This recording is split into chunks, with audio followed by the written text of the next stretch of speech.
Today's ceremonial first pitch will be made by the general manager of the world champion Pirates in 1960 and 1971, Joe L. Brown.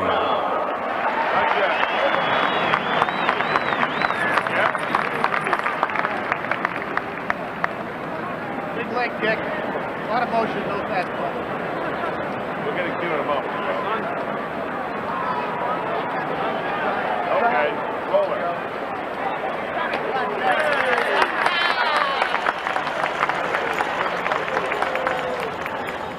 The ceremonial first pitch, the longtime general manager retired after the 1976 season, and a man who certainly was instrumental in putting together the current Pittsburgh Pirate Club. The Oriole lineup with Al Bunbury back in the starting lineup today. He got into last night's game as a pinch hitter, then stayed in. Of course, the big man last night was Garcia, with Singleton, Murray, DeCinces hitting fifth. Gary Renicky gets the start in left. Dower, Skaggs, and Martinez. There is Dennis Martinez, still engaged in his warm-up. Rick Dempsey getting a rest today, but a man who knows Martinez inside out. Accordingly, I spoke with Rick and asked him to tell all of you about that man, Dennis Martinez. Tell us about Dennis Martinez. Dennis probably has the capability of throwing the best stuff of any pitcher on our staff. He throws harder, I think, than Flanagan, even though his ball doesn't move as much. But he's got a real hard curveball, a hard slider, and an average changeup. When he learns a good changeup like Flanagan, he's going to be as good or better than Mike, I think. Not only that, he's had the rest he needed. He definitely has the rest now. You know, the second half of the season, he didn't have impressive statistics. He threw some good ball games, but he just wasn't shutting people out, the teams that he should, keeping them to 1 and 2 runs. He's young. He's going to make mistakes, but he's learning, and we got a good game out of him in California. We should have won that ball game, and then he had more confidence against Pittsburgh. But he reminds me more of a National League pitcher. He'll go after you with that hard stuff. And he reminds me a lot of Bert Blyleven in a way, because Bert has the hard curveball and the hard fastball. But Dennis, like I just say, it's a learning process for him. And once he learns how to throw a real good ball game, he's going to be one of the toughest pitchers in the league to beat. Of course, Skaggs is catching Dennis today, not Rick. But Rick, of course, we've talked enough about him. A great catcher, knows his people inside out. Al? The Pirates out on the field defensively with the right-hander going for Baltimore. It's John Milner who gets the start in left field. Omar Marino, the key man in the buck attack, sets the table in the leadoff spot. Was 1 for 10 in the first 2 games, but had 2 hits last night.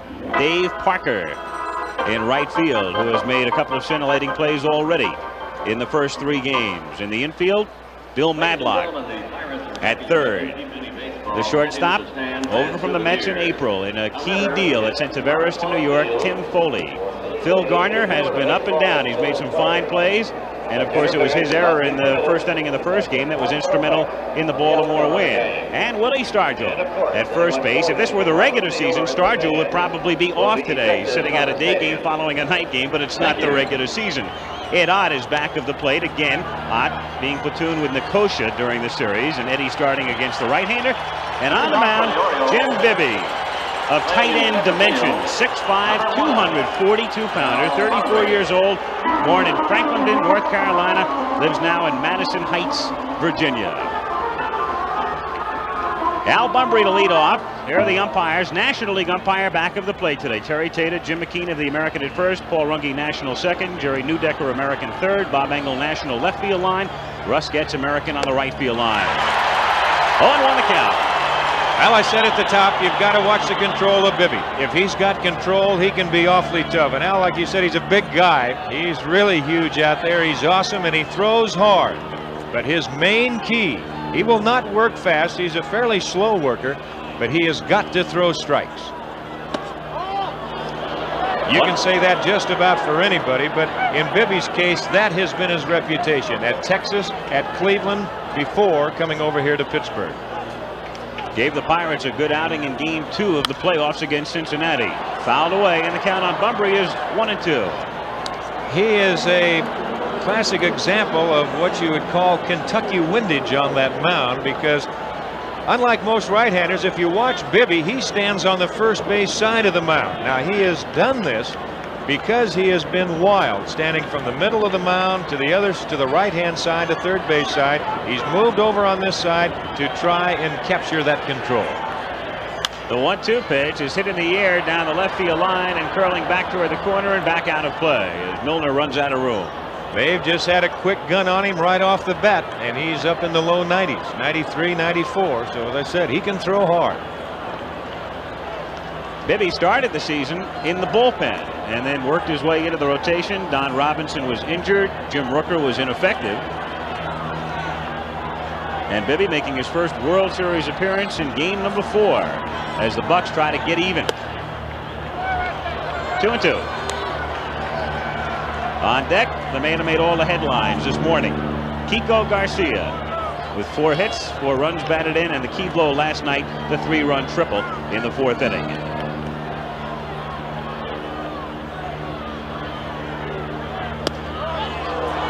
Three and 2, just missing.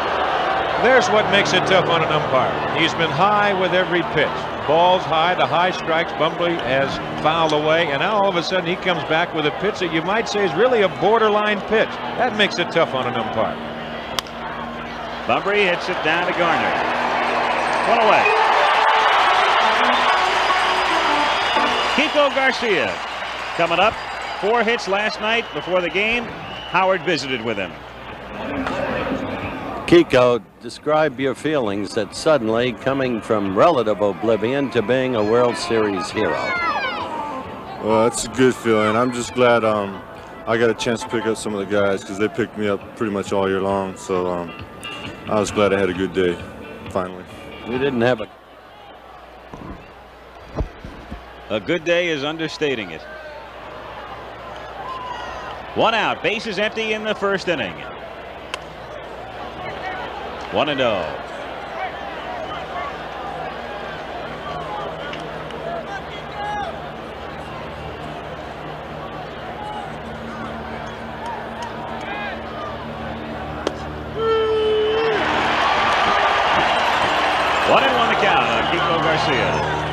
There was a 96-mile-an-hour fastball. That's the second one he's had so far. And that's what Tim Bibby's fastball will do.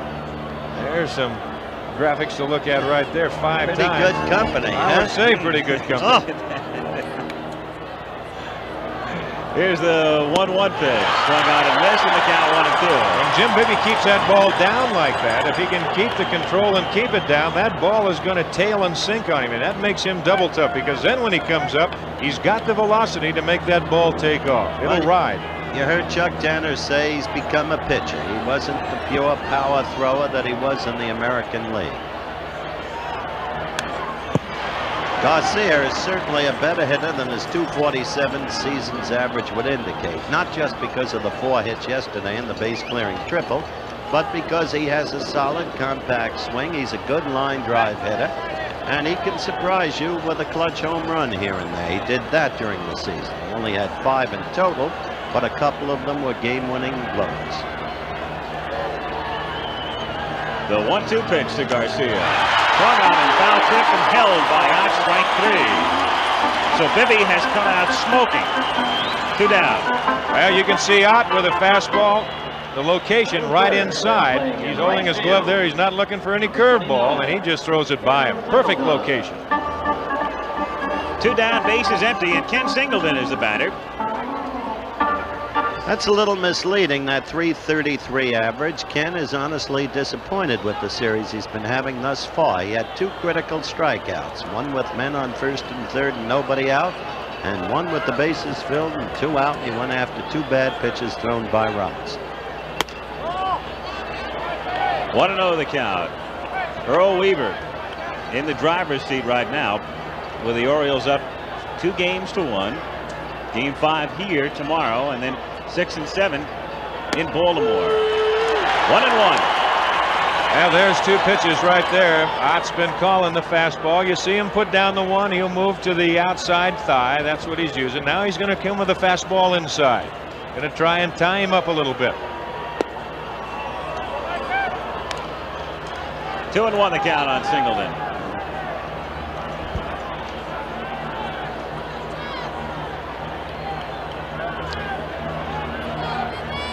Gonna go away one more time. Curling foul, back out of play. 2 balls and 2 strikes.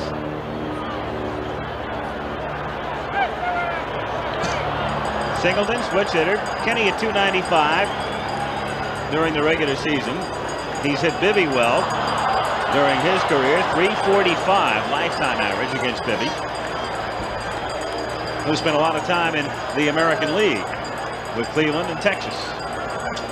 Now Kenny Singleton sees that little white piece of paper blow behind Bibby. And as hard as Bibby throws when he's up in those 90s like we've talked about already, you don't want any distraction back there. Hitters are funny that way. Chuck Tanner and Bob Skinner, the 2 men you just got a gander at. There's the 2-2 pitch. Got him swinging. So Jim Bibby retires the Orioles 1-2-3, and at the end of the half inning, it's Baltimore nothing, and the Pirates coming up. The Orioles defensively, Gary Renicky started last night's game in center, then moved over to left. He's back in left field today with Al Bunbury in center field. And around in right for the Orioles is Ken Singleton. The infield remaining the same with Doug DeCinces stretching out his back muscles. Spent a lot of time on the disabled list early in the season with a back problem. Kiko Garcia, the shortstop. At second base, we saw Billy Smith in games 1 and 2, and Rich Dower in games 3 and now 4. And Eddie Murray, whom a lot of people think is the best defensive first baseman in the American League. Back of the plate is Dave Skaggs, who has become, in essence, Dennis Martinez's designated catcher. And Martinez on the mound. It's a situation that is relatively similar to what existed for years in Philadelphia and before that St. Louis, with Tim McCarver always catching Steve Carlton, serving as Carlton's not only designated catcher but designated ventriloquist from time to time. As you look at the Pirate lineup, Omar Marino in center, Foley at short, Parker, Stargell, Milner, Madlock, Ott, Garner, and Bibby. Steve's going to have to find a new designated ventriloquist next year because McCarver's retired. That's right. And it kind of reminds you the times, too, that Ryan and Tanana, they always like to have Terry Humphrey catch. Sometimes pitchers just get into that little phase that they just feel comfortable with a catcher. And of course, everybody in sports are all over maybe is superstitious of some kind. Of course, ball players right at the top of that list. That pattern, Don, goes back a long way. From Homosassa Springs in Florida, the Dodgers had a great right-hander named Dazzy Vance, and he would only pitch to a man named Hank DeBarrel. Omar Marino to lead off, Tim Foley, Dave Parker to follow. Earl Weaver, in talking about Skaggs and Martinez getting together, he says, well, you know, one thing it enables me to do also, it gives me a chance to give Dempsey one day off during the regular season. Certainly a factor. In a World Series, he doesn't play with designated catchers. Rick had a long night last night. He's had a hard series, and he needed a day's rest. Omar Marino looks at a strike.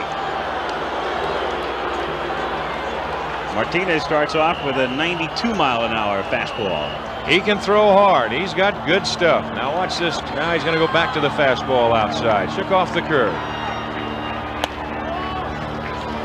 1-1. Skaggs was a touch questioning on that call, wasn't he now? Martinez a little question on that call, too. You could see him just kind of looking, kind of raise an eyebrow. He's going to go back with a fastball away. The 1-1 to Marino is line foul. I thought it was interesting that the two fellas are together all the time as battery mates, and yet Martinez shakes Skaggs off on just the second pitch of the game. Well, the one thing about pitching and catching, the catcher suggests the sign, the pitcher okays it. If the catcher's going to call everything, why, that's going to make it tough, because you just can't go out there and throw a pitch that you really don't have your heart in. So that's what you usually say. The catcher will suggest it, and the pitcher will go ahead and okay it. Now watch this curveball if it's good. Well, let me ask you something. If you have an all-time great catcher like Roy Campanella was, did you ever contravene Roy? Every now and then, not too often when you're that young. When I first came up, but I would have go the nerve. Well, no, because Jackie Robinson might come in and kick me right in the seat of the pants from third and say you're taking too much time. Let's go. 2-2 on Marino, who led the league in stolen bases this season. Bounce to the left of Garcia. Nice pickup by Kiko. Close play, but he gets him. One down. What speed Marino has, you know about that. About Garcia, he is not clearly the shortstop Belanger is, but his fielding has improved enormously because of Mark. Mark has worked with him on position play. That's Jim McKeon. Yeah, the American League umpires will do that in cold weather. They have the permission to do that, and can't say that's all bad. The third base umpire Jerry Newdecker the same, and down the right field line, that's last night's home plate umpire Russ Getz. They all have the red gloves. Tim Foley takes inside, ball 1. 1-0. Foley 2 for 13 in the series thus far. No score, bottom of the first inning. Bases empty, 1 out. 1-1. You know, even though that Martinez had that the second half of the year was bad, and Howard, I got to believe he's first of all, from Managua, Nicaragua, and I got to believe that he had to have some family matters on the back of his mind too. Took him a long time to get through to his family down there, and of course they were going through the strife and everything down in that country. Jim Palmer, for one, has a theory that Dennis is going to handle the Bucks today. Shot. Back of second. Garcia able to glove it, but his throw not in time. Pulling Murray off, and Tim Foley is aboard with an infield single. You realize how far Garcia went for that ball? That is amazing. And the play, well, it wasn't real close at first base, but he made that play a heck of a lot closer than what it might have been. Look where he goes. He's in shallow center field. He's now on the second base side of the bag. And now this throw, he gets a little something on it. You know, Foley's across the bag, but he still made it a fairly close play. Foley had to hustle. But the hit was a Foley kind of hit. The contact hitter who will find the holes. So Tim is at first base with 1 down, and Dave Parker, 5 hits in the series, 4 of them in game 1 off Mike Flanagan.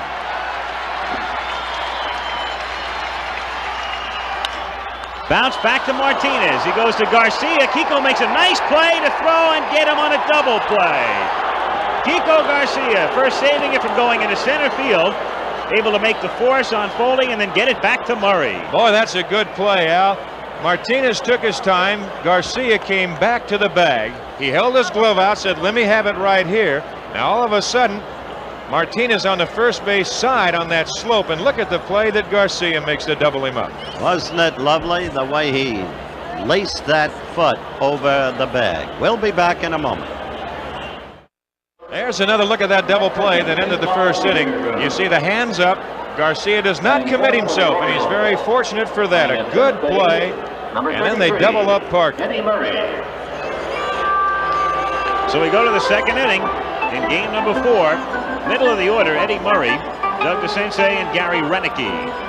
Jim Bibby, after setting the Orioles down 1-2-3 in the first, starts Murray with a fastball low, ball 1. Eddie 4 for 9 in the series thus far. Most of his outs have been loud ones too. He's made solid contact over the first 3 nights.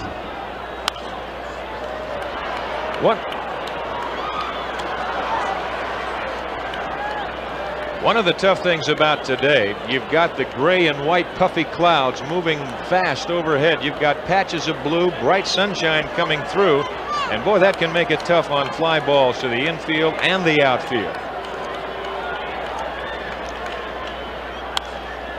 Fouled back, and the count 1-2. There it is, and that's what makes it tough. Right now the sun trying to peek back through, then it will cover up, and then bang, as the clouds move overhead rapidly, that sun pops out again as it is right now.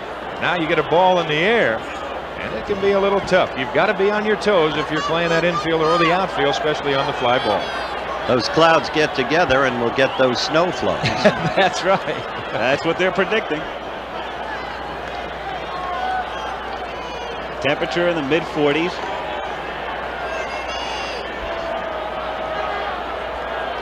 Bibby, a deliberate worker, and the 1-2 pitch is fouled away.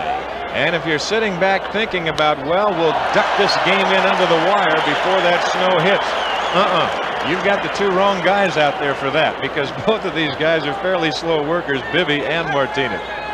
I think particularly Martinez. He can take forever. Well, they're both slow. Now Bibby's got the sign. Now he's going to get it one more time. Now he's got it. Now he's going to take a little time, and Murray's going to step out. Bibby was a late bloomer. He was a rookie at 28 years of age. Had 2 years of duty in Vietnam. 3 years of college. 2-2 the count on Murray. He's got a brother that can play a little bit with that big round ball, too. What a shooter. What a shooter Henry is. Oh. Came out of UCLA. Yes, sir. Henry Bibby. Maybe the best set shot since Chet Forty played for Columbia. That's right. That's saying a whole lot? Saying an awful lot. 2-2 on Murray. We'll see DeCinces next. And down he goes. So that's 3 successive strikeouts for Bibby, who has set down the first 4 men he's faced. Now the pitch down just a little bit. And you see that breaking pitch, very quick breaking pitch. And Murray cannot make contact. Bibby right now, he'll go to the fastball. As I said before, it'll either ride. If he keeps it down, it'll sink. He has the curveball that we've seen, and there's a slider. Doug DeCinces hit a home run in the first inning of Game 1, and he's drawn a blank since. He's 1 for 12 in the series. Again, some papers blowing out in front of the plate. It's breezy again. It's a swirling wind in Three Rivers Stadium.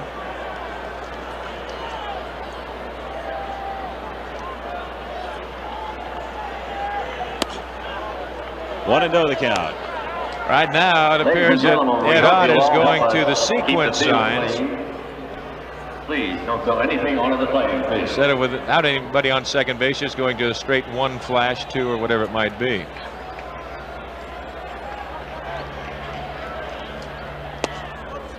Two and 0 the count. Now, there are 2 reasons that come to my mind they might be doing that.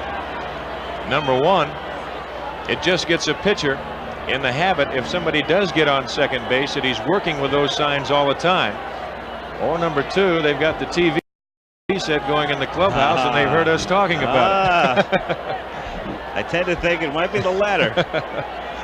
2-0 pitch is low, ball 3. 3-0. It's interesting. Some hitters, though, even if they have a coach who can pick up signs or somebody can tell them what a pitch is, they don't want to know it anyway. No, they sure don't. And all it does is take one little mistake, and someone says, okay, we've got the sign, here's the curveball, and you look for it, and all of a sudden you get a fastball up and in, and it's see you later.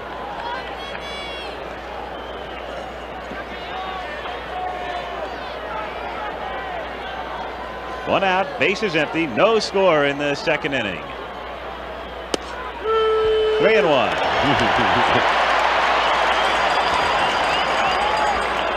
Well, there's a case where DeCinces has got to realize who's behind the plate. That's a National League umpire. That's right. Strictly a National League strike. Terry Tata working the plate.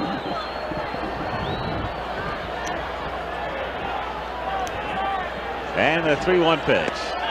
Ball 4. So the Orioles have their first base runner. Well, you mentioned Ed Ott calling sequential signs now. Ott knows Bibby. I talked to him about Bib before the game. Eddie, tell me about Jim Bibby. What's he got to stop the Birds? Well, Jim Bibby's an all-around pitcher now. He has excellent control of all of his pitches, and he changes speeds well. He's developed a change-up slider and a change-up forkball, and he's more or less a control pitcher. He keeps his pitches down well, and he spots them. He comes in and out, and he really keeps you honest. If you look away, he's going to bust you inside and more or less move you off the plate so he can work back outside. And he's a control pitcher and a power pitcher, and he's just an all-around great pitcher this year. That's pretty nice. A control pitcher and a power pitcher. Change-up forkball. Got a name for everything. Backup slider, change-up forkball. 1-0 on Roenicke. DeCinces at first base and one away. 1-1. Used to be a lot easier. They'd call the screwball the fadeaway in Christy Mathewson's time, and then of course there was the drop. Remember the drop? That's right. Charlie Dressen, the late Charlie Dressen, the deep cut and curve. The in curve, the out curve. The 1-1 pitch to Roenicke. Ball 2. 2-1 on Roenicke.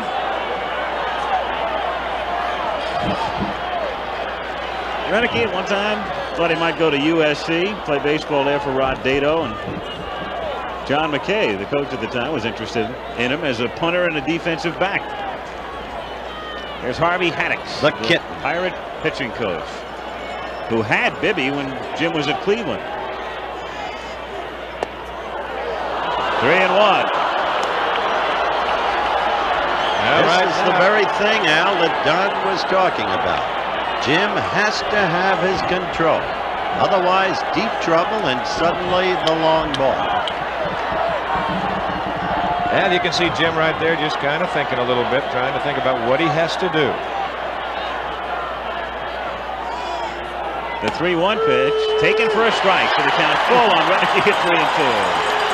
That was the National League strike for sure. Yep. Roenicke very much perturbed about the call. Look at it.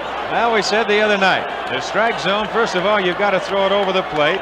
It's from the armpits to the top of the knees. And that appeared that it was right at the top of the knees. 3-2 with DeCinces at first base and one down. No score in the second.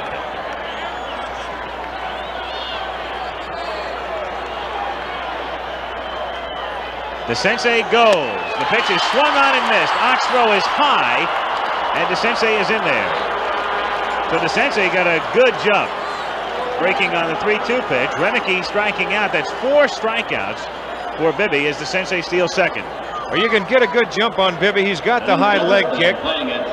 The pitch is swung through. The throw by out, of course, a little bit high, but I believe DeCinces had the base stolen anyway. Luckily, Doug didn't get hurt on this. He could have got hurt pretty good. There's 2 gamers right there that are tangled up. I'll tell you that. Garner and DeCinces. They come to play. Dower at the plate. Rich led the club during the regular season in game-winning hits with 14. 0-1 the count. He is firing. 4 strikeouts, as Don told you. Roenicke in there in place of Lowenstein.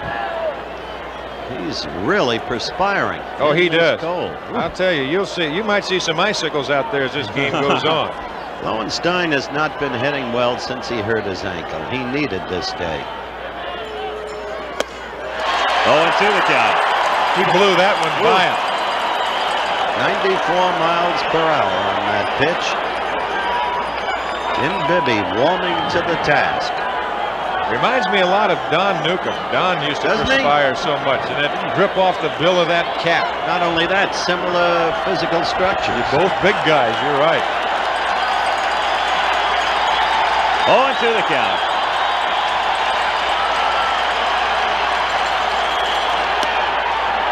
One and 2. It was interesting. Bibby worked up a pretty good lather in the playoffs in game number 2 on a cool night in Cincinnati. Didn't take him any time at all. He's all the way through the bill of that cap right now. He would melt away if it was 65 degrees. 1 and 2. 2 down. DeCinces at second.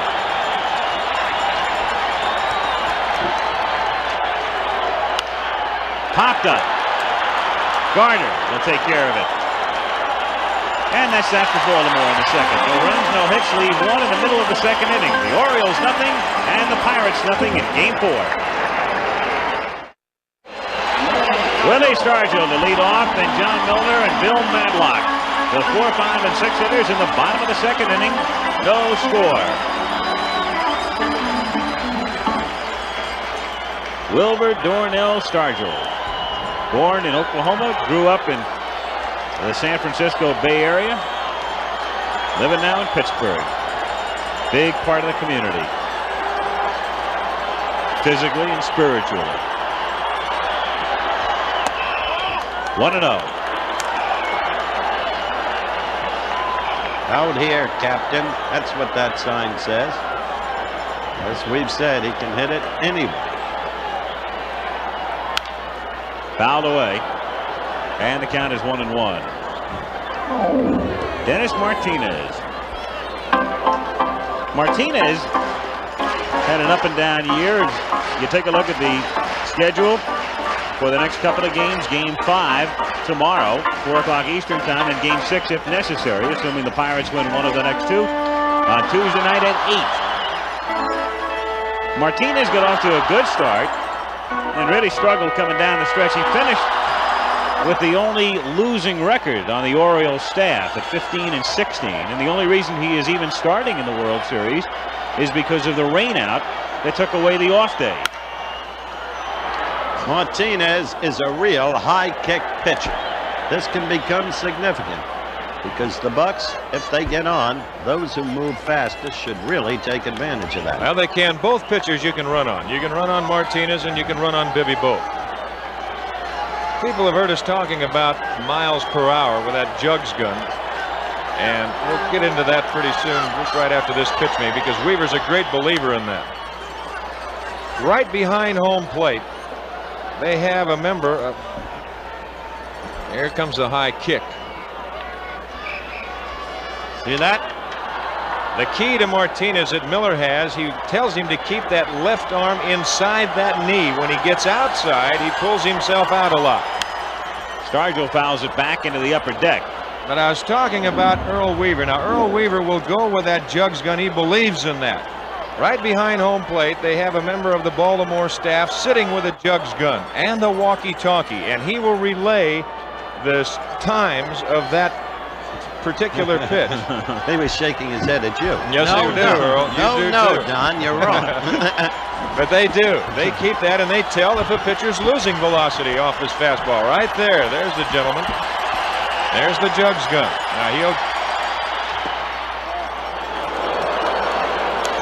Now that would have been a National League strike. I was watching the Jugs gun. They never had that in your day. No, you're right. 2 balls, 2 strikes. The count on Stargell. Really leading off in the bottom of the second, no score. Hit in the air to deep center field. Bunbury going back, all the way back at the fence. Gone. He can hit it out anywhere. So the great man comes through and gives the Bucks an early lead. His second home run of the World Series. Dead center field, about 410 feet on the fly.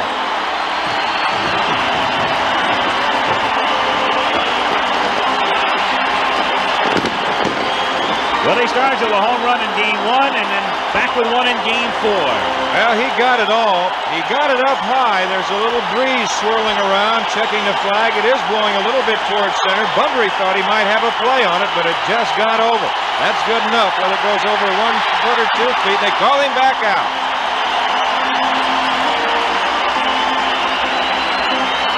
Boy, they love him here, don't they? Yeah, it's an amazing thing to see. An athlete capture the hearts of a population the way that man has. He's one player they're never going to boo. 1-0. You know what's amazing about it is John Milner stands in. He hits one about 410 feet, goes back in and just picks up a cup of coffee and has a sip and says, okay, let's go. There's your run. Low, ball 2. 2-0 the count. I mean, he hit it. That was a monstrous blow.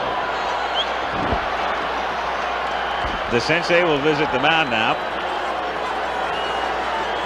with Milner in the lineup today against the right-hander. Chuck Tanner platooning his left fielders, as was the case through much of the season, with Milner playing against the righties. Bill Robinson, who's been in the lineup against Flanagan and McGregor in this series, playing against the lefties. 3-0 the count. I'd like to see that one again. Skaggs a little unhappy, and there you see Martinez saying, well, was it low? And evidently he got a nod, and he said, well, I'm not quite sure. Take another look at it. You see Skaggs saying, get it down. Close. Milner taking all the way in the count. There's Willie. Phil Garner next to him. Those two are together a lot.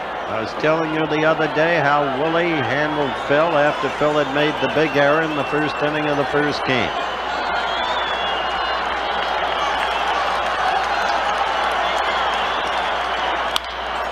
Hit on the ground and into right field for a base hit. So John Milner collects the third hit off Martinez here in the second inning. After Stargell leads off with a home run, Milner is aboard with nobody out. And up comes Bill Madlock. And the place rocking now. You'll get these people right now. They will be rocking. A lot of black and yellow pom-poms being waved.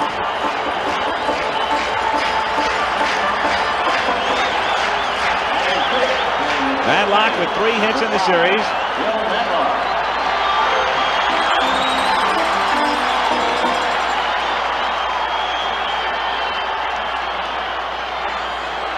Milner held on by Murray at first base. 1-0 Pirates in the bottom of the second. Madlock fits right in with these guys. He sure does.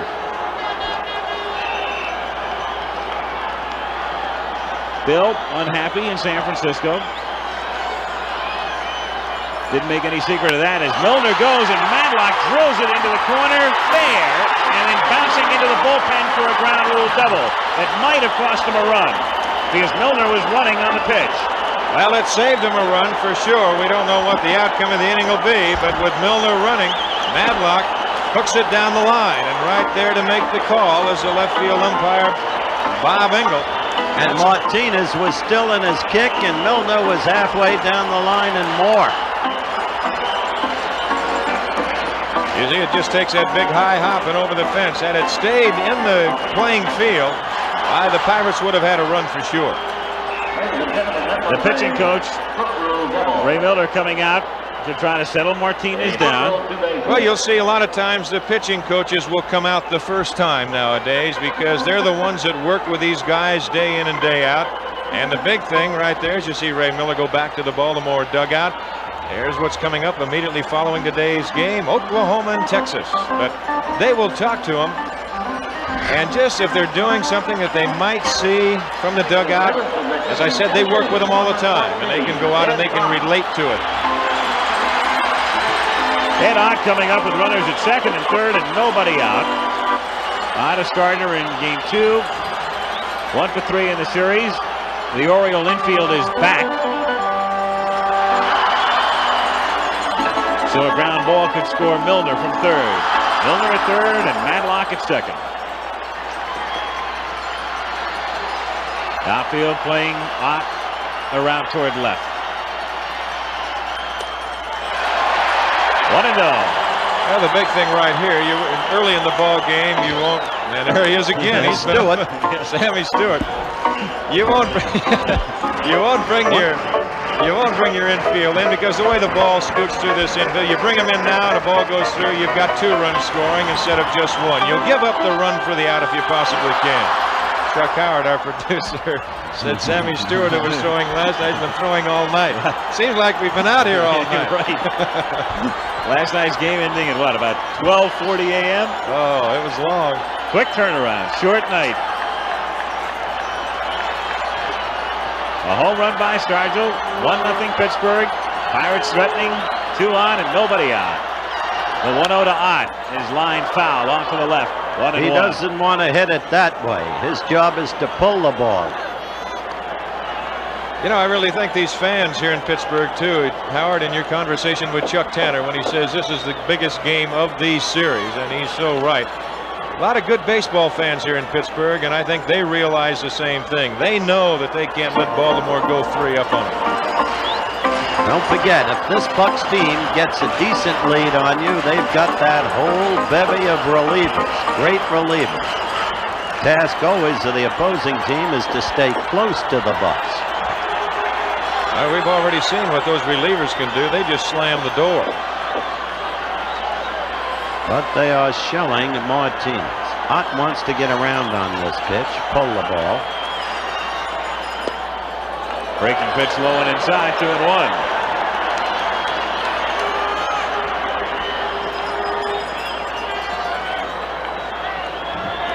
The outfield figuring that Ott's not going to be able to pull the ball. Playing him the other way, around toward left.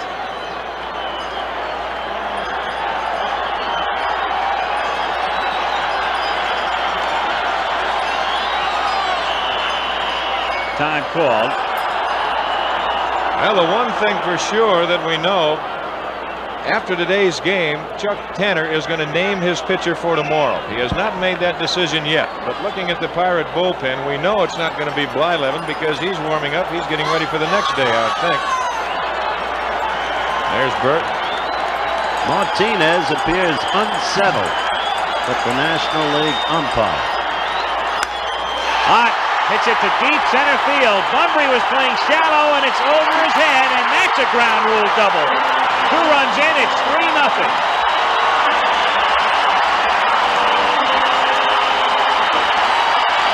Ott thought he hit a home run. He's coming home, but he's going to go back to second. There, he touches home plate, and he's going to circle him again.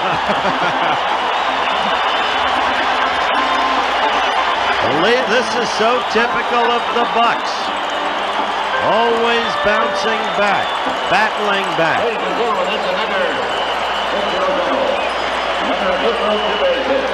So the left-handed hitters are shelling Martinez. I wonder why Bunbury was playing that shallow, Don, against a hitter with Ott's power. Ott is not a singles hitter. You know, the thing, watching Al on the home run by Stargell and on that ground rule double by Ott, it appears the ball is carrying a little bit to center field, Howard. That ball was hit a long ways, and as we said, on the home run by Stargell, Bunbury appeared to think that he had a shot at it, but that breeze is blowing straight away center field. Still nobody out in the inning. It's 3-0 Pirates, and Garner is at the plate. Phil is 5 for 10 in the series. Lined in the center field for a base hit. Ott around third, and after hesitating, he's caught in a rundown as Skaggs starts to move him back toward third, and the tag is made by DeCenze. That ball was almost thrown away by Skaggs. It was thrown high. But DeCenze, a tall man, was able to corral it and make the tag. What they almost made the play, and it was almost fouled up, and that was by Eddie Murray. Because here's the throw, they're letting it come, and now that ball is deflected. And see, it comes up the line, but Ott is a dead duck as he comes around. He realizes he's caught. He's just trying to give Garner a chance to go to second base. He does so. There's Ott again coming around. Joe Lynette waving him all the way. Now he starts to stop. And I starts to stop again. He says, I shouldn't even be here. Of course, this was the controversial play in the 9th inning of the second game. Murray effecting a cutoff. Here he deflected the ball. Ott, the runner, coming in to score the winning run. We'll be back in a moment. Well, we are finally going to take a look at Sammy Stewart, who last pitched on the 29th of September, but was up and throwing in the bullpen seemingly every 15 minutes during the playoffs and thus far in the World Series. Likewise, he comes in with 1 out in the bottom of the second inning. It's 3-0 Pittsburgh. Well, the Bucks are a team that chews up secondary pitching as you look at Phil Garner, who is now 6 for 11 in this World Series. Don't forget, we've got a special Sunday edition of NFL football, 9 o'clock Eastern Time. You couldn't have a better matchup in the National Football League. The Cowboys against the Rams, who apparently are coming on in the wake of their victories over the Cardinals in New Orleans, putting good, solid games together up to the quality of their personnel. Here's Bucks pitcher Jim Bibby. Bibby standing in with 1 out. Garner at second base. Stewart, hard thrower. Sammy should be up 92, 93, 94 miles an hour. 6'3", 210-pounder. 1-0 the count. That was a big mistake Ott made in that base running. Really was. You don't want to cut off what could be a tremendous inning. Now the thing is, there's still 3 runs on the board with 6 hits. And you now have 1 out. Line back to the pitcher, Stewart, and then Sammy throws it into center field. Garner, after falling down, gets up and holds on as the throw comes into the sensei. Boy, there's a heads-up play by Bunbury, because it looked to me like Stewart, all of a sudden, he threw a double. But Bunbury got over there in a hurry, and he cut it off. You know, looking at it again. There it is one more time. Garcia going back over there. They might have had it. It would have been a close play, but now he throws it behind Garner. And here's a heads-up play by Bunbury. He is there backing up. Everything is in front of him, and he's where he should be. Going back to the play on Ott. The other night, in that 9th inning, when he scored the winning run, he went through the sign. And he talked to me about that. And he went through the sign in this inning, too, or so it appeared to me. Well, he was out a long Sometimes ways. it goes for you, and sometimes it doesn't. Omar Marino grounded out in the first. 3 for 15 in the series thus far. 2 down.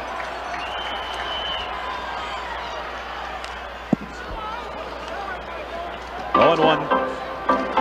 Stewart on in relief of Martinez, and there is Steve Stone. Stone was listed as a possible for tomorrow, but we understand now that Earl Weaver is going to come back with Mike Flanagan tomorrow. If I were Earl Weaver, that's what I'd do. But Stone is a canny pitcher. He won one of the biggest games of the year, a game I mentioned the other day, 2-1 over Milwaukee on a Monday night. Went the route.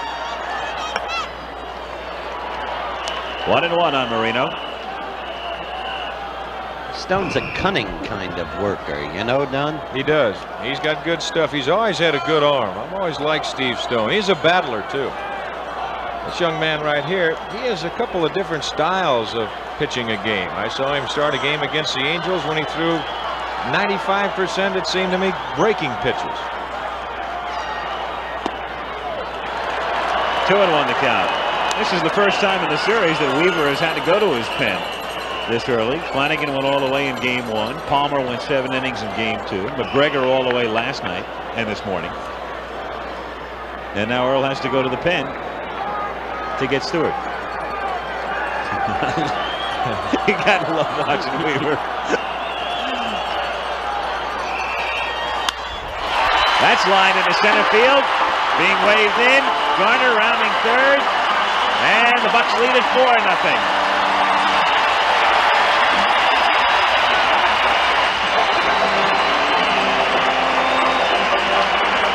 If Bunbury would have known what was happening to Garner, he'd have made a play at the plate. But Al did not know what was happening because Garner was stumbling and almost went down coming around third. He charges the ball well. You see him timing himself to get into position to throw. Now, if he'd have let it go, he might have had a shot because Garner, as he was stumbling coming around, he just decides, well, now it's too late. Now that I've seen what's happened, I can't get him. So 4 runs over in the inning, and there he is. There's Garner stumbling around third, as Don just mentioned, and Bunbury concentrating on picking the ball up, and by the time he realized what had happened, too late. Tim Foley, the 8th man to come up in the inning. 1 for 1 today, an infield single.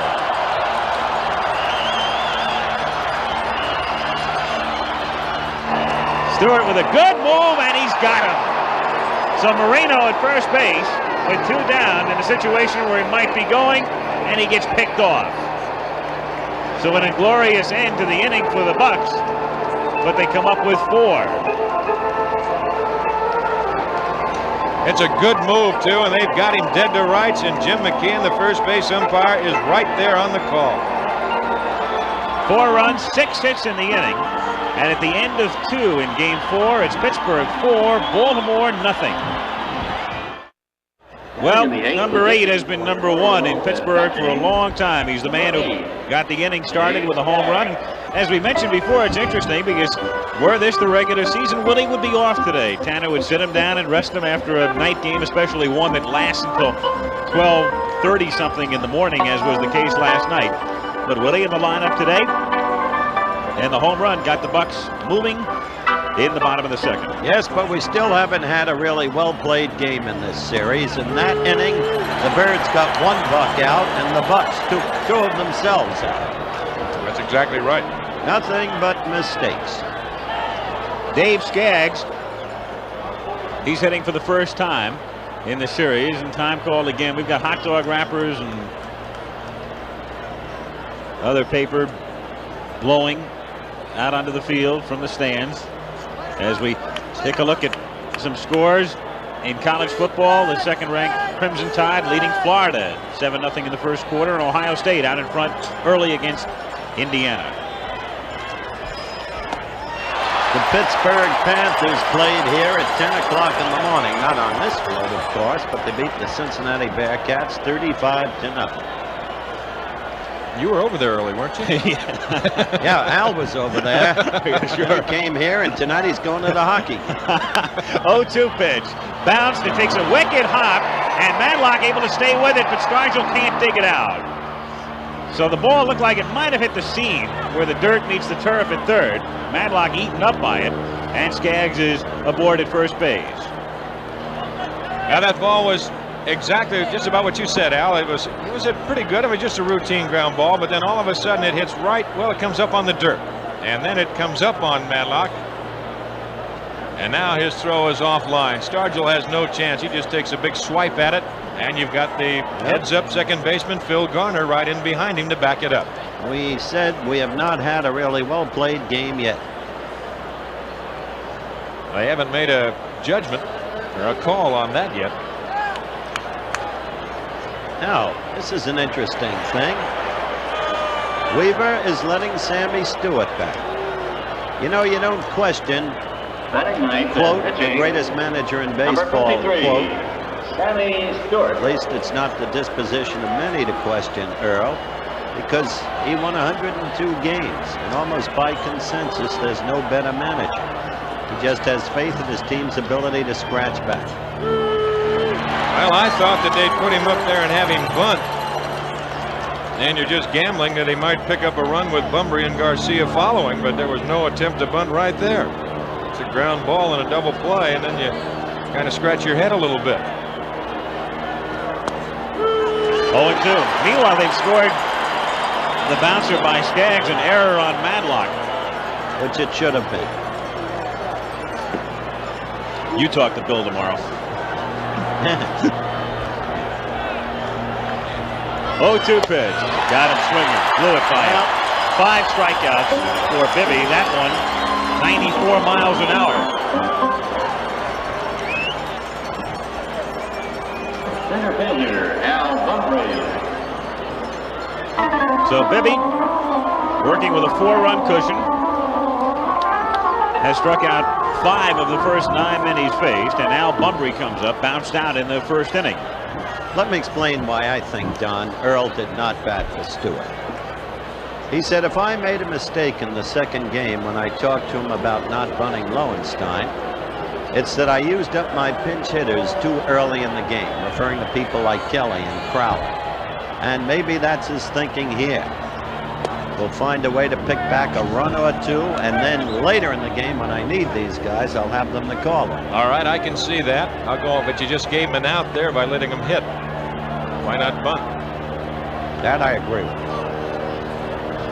1-0 the count. And it's 1-1 on Bumbry. See the papers blowing around now, the wind really swirling. There's no question that I'm saying about Baltimore, they don't have the bench that Pittsburgh has, and I can see exactly what you're talking about, what Earl Weaver was talking about.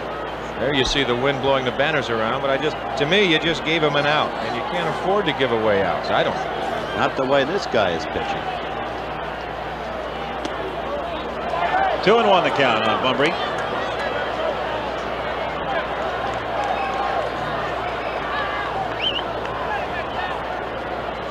5 strikeouts.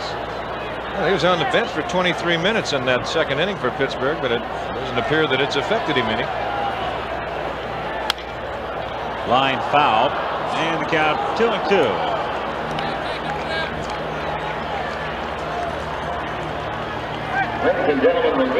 Great night of entertainment tonight on ABC. 2 hilarious new comedy hits, The Ropers and Detective School. Following, it's an all-star Love Boat. And then Robert Wagner and Stephanie Powers star in a new adventure series, a hit series, Heart to Heart. All tonight, beginning at 8 Eastern, 7 Central on ABC.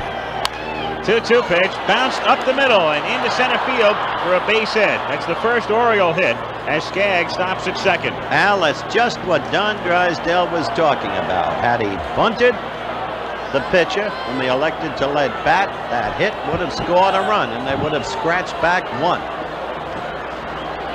Now they'll have a little chat with Bibby right now just to kind of settle him down a little bit, because now you start moving into a little bit of the power part of the Baltimore lineup.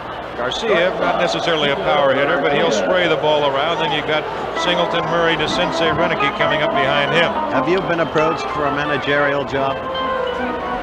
I had before, but I like it up here with you.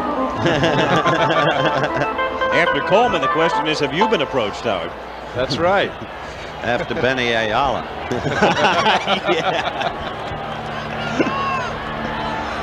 Kiko Garcia. Outside, ball 1. Garcia struck out in the first. Those clouds are now coming together. They are coming together, and I know that Chuck Tanner's sitting there hoping they want to get 5 in for sure and still be on top. And the temperature is dropping. Foul back. 1-1.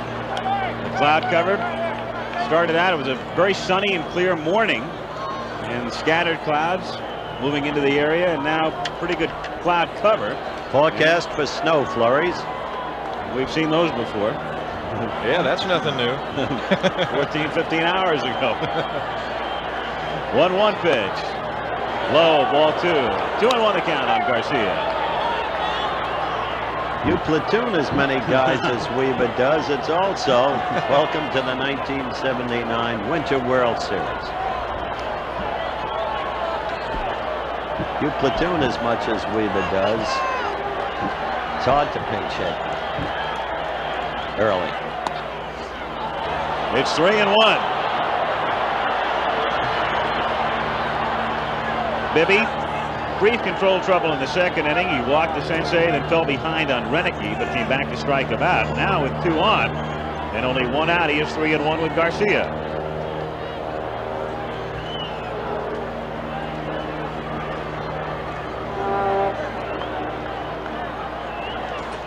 I'm sure Earl Weaver, he's got an idea in the back of his mind what his ball club can do against Bibby. Lifetime, Bibby is 5-7 against Baltimore. That's when he was with Cleveland and Texas. It feels as though if they can just hold Pittsburgh right here, they got a whack at it. Hit to deep left center field. John Milner racing back, and that one bounces up against the fence. Skaggs coming in to score. Bunbury coming in to score. And Garcia, last night's big man, picks up a 2-run double to make it 4-2.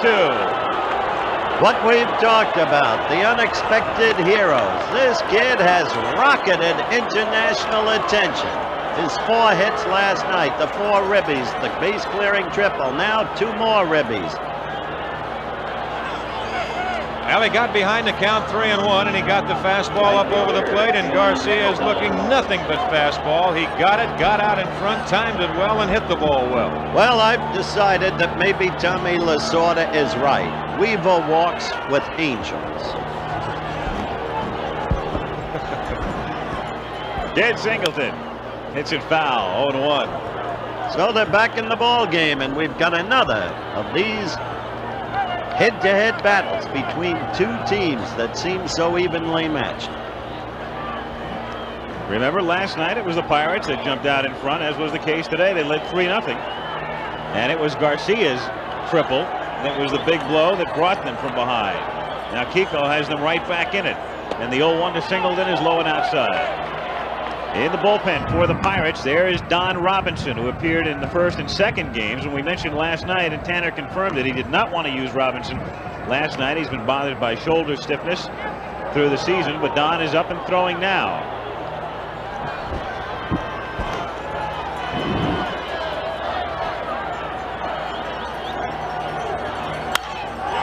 That's hit deep to left center field. Marino is racing back, and that one hits the bottom of the fence as Garcia rounds third. He'll come in to score. The throw to second is not in time, and it's 4-3. Now that's the Kenny Singleton we've grown accustomed to throughout the season.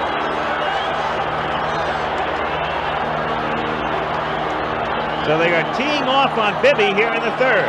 And he gets a fastball out away from him, and Kenny, we've said before, has got terrific power to the opposite field. He hits that ball well up the gap, no chance whatsoever to run it down. It short hops off the wall. Right there to make the play is Marino. A close play at second base. As Garcia scores, it's 4-3 Pittsburgh. There's a play at second base. He makes a good, strong throw. Eddie Murray. Singleton has to hustle all the way.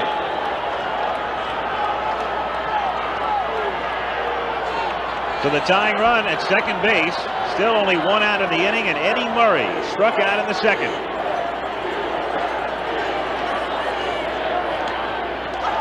Half swing. They can appeal it, they'll but appeal. I don't think They it'll call get it. He got a strike. Got a strikeout. Yes, sir. Jerry Newdecker, the American League umpire at third base, made the call. We characterized the pitching situation going into this game and the opening of our telecast as iffy. There it is. Yes, he did. You think he did? I think he did. Matter of fact, I can look at the scoreboard and tell you he did. How quickly the Birds got back in this game.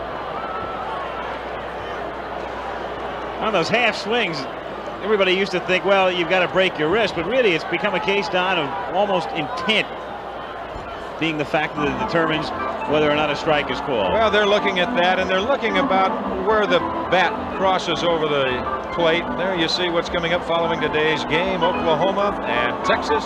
Keith Jackson down there to give you all the play.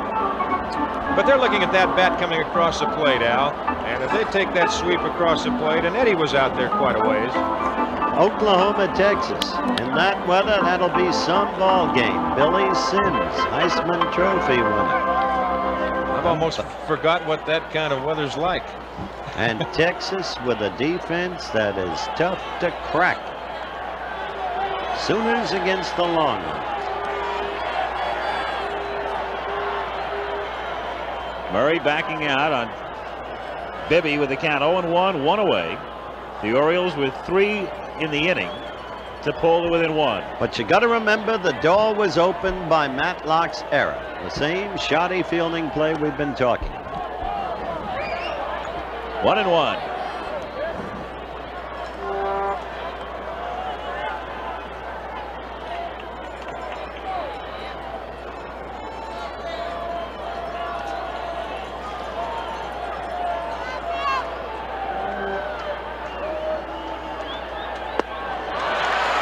Ran it in on him. 1-2. There's a good pitch by Bibby right there.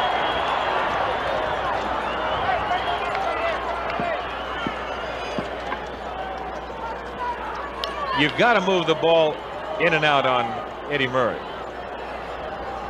He resents the fact that he's labeled a fastball hitter only. He says, I wouldn't be up here and I wouldn't have 99 runs batted. Bibby taking the time, trying to think himself and pitch himself out of this jam. And Murray, who likes to get in, most hitters like to get in there and say, let's go, let's play. They don't like pitchers that take a lot of time. They like to get in there, key themselves up, get set, and go. And down goes Murray. So Eddie strikes out for the second time. Bibby has struck out 6. Good slider. And Murray just got it timed pretty good. He just swings over the top of it. With 2 down, Doug DeCinces drew a walk in the second inning.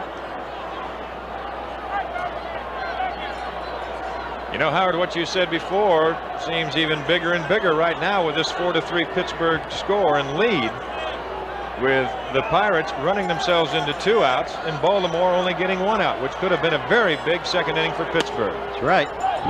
That's why those plays are so important. They add up. The accumulation of uncapitalized upon opportunity can kill you. It's the same in every sport. In football, it's turnovers, mistakes. In baseball, it's the same thing.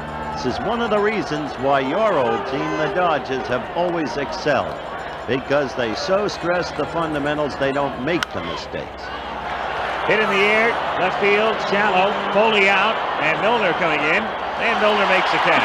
But in the inning, the Orioles get right back in it. 3 runs, 3 hits. A big error by Matlock. Middle of the third, 4-3 Pirates.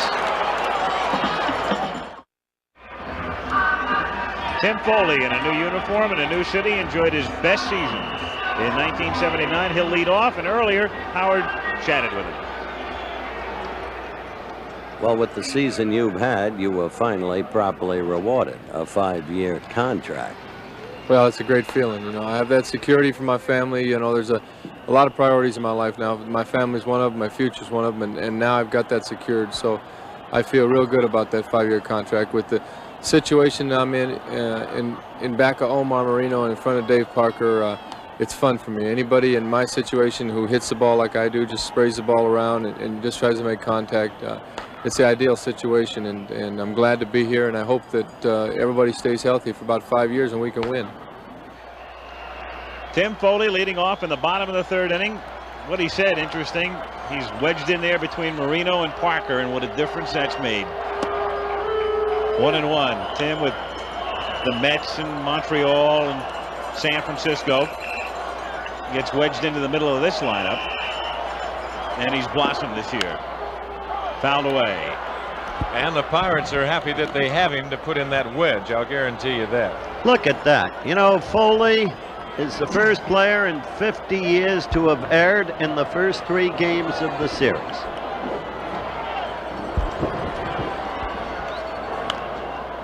He fights it off and bounces it down toward third, and DeCinces has no play.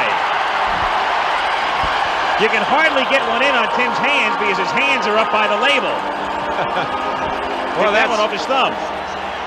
That ball rolling down the line, and it's just hugging the line all the way. DeCinces coming on and realizing that he has to try and make the barehanded play or just get it and throw off balance, but then he can't find the handle. He gets the ball, and then after that, it just pops right out of his hand. I don't believe he's going to get Foley anyway. No, he wouldn't have gotten him anyway, and again, Foley, the contact hitter. So hard to strike out. Now, if you want to know why he talked about being behind Marino and ahead of Parker, well, Marino gets on base, the pitcher throws fastballs, and Foley is a fastball hitter. So it's helped him enormously in his season-long batting. Oh, that's so true. You get any man that can handle the bat a little bit, and you get a man that's in front of you with any speed that has any consistency of getting on base, and boy, I'll tell you, that is just the ideal position to be in. First of all, you don't want to throw a lot of breaking pitches with a man on first who can run. The 1-0 pitch to Parker, fouled back, and the count 1-1 on Dave. Foley at first base. Tim with 2 hits today, both infield singles. The Pirates already with 8 hits. 4-3 Pittsburgh.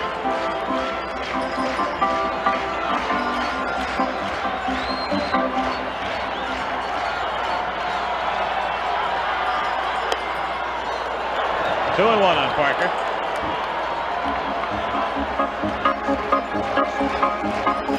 Stewart's last pitch clocked at 90. And we got action down in the Baltimore bullpen again. A couple of right-handers up and throwing.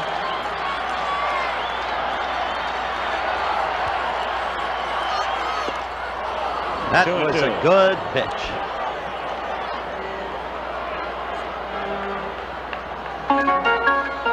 In the bullpen. That's Stoddard on the right. And Steve Stone, who was up earlier. That's right. Stone and Stoddard.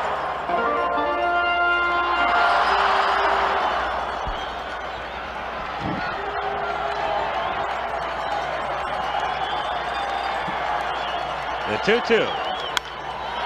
Hit to center. Bunbury is right there. 1 out. Stoddard, eh? The way the Bucks have been hitting out toward those walls, they'll put them in to get the rebounds. Penn State 7-0 over Army. The Mountaineers 7-0 over Boston College, and William and Mary 7-0 over the United States Naval Academy. Army, an improved football team. Lou Saban putting together the nucleus of something. Beat Stanford a couple of weeks ago. Which is not easy. Woody Stargell looks at a strike. Stargell, 410-foot homer in the second inning. There was a good curveball right there.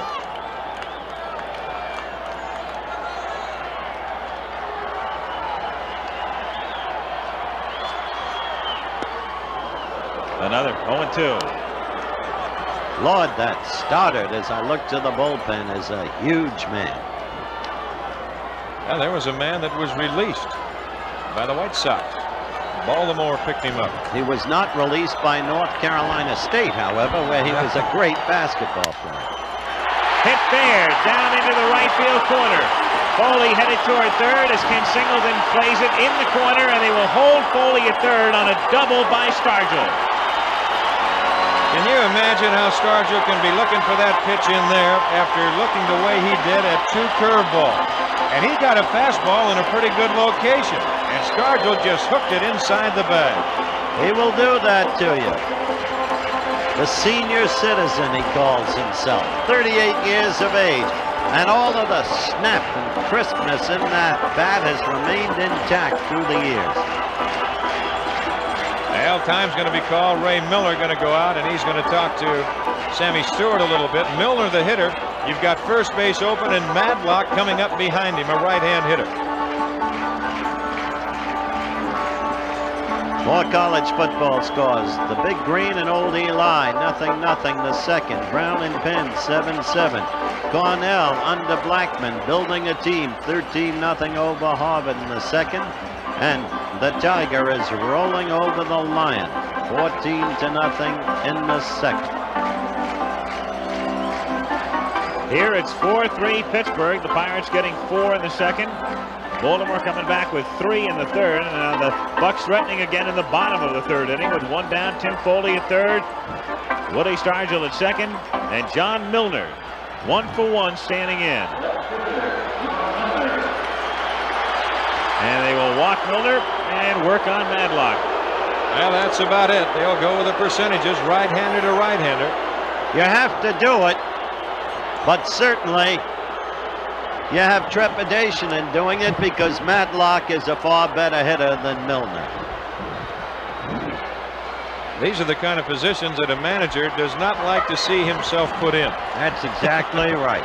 You don't like to have to make this decision, but you have to play for the double play, and you have to pit the righty against the righty. You have no choice. And especially when you already know that Madlock doubled his first time at bat. They're loaded up. The Oriole infield, double play depth. Madlock, a double, scored a run in the second inning.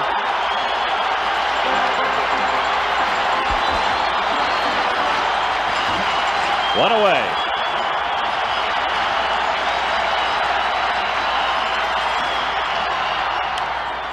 Fouled away. 0-1 the count on Madlock.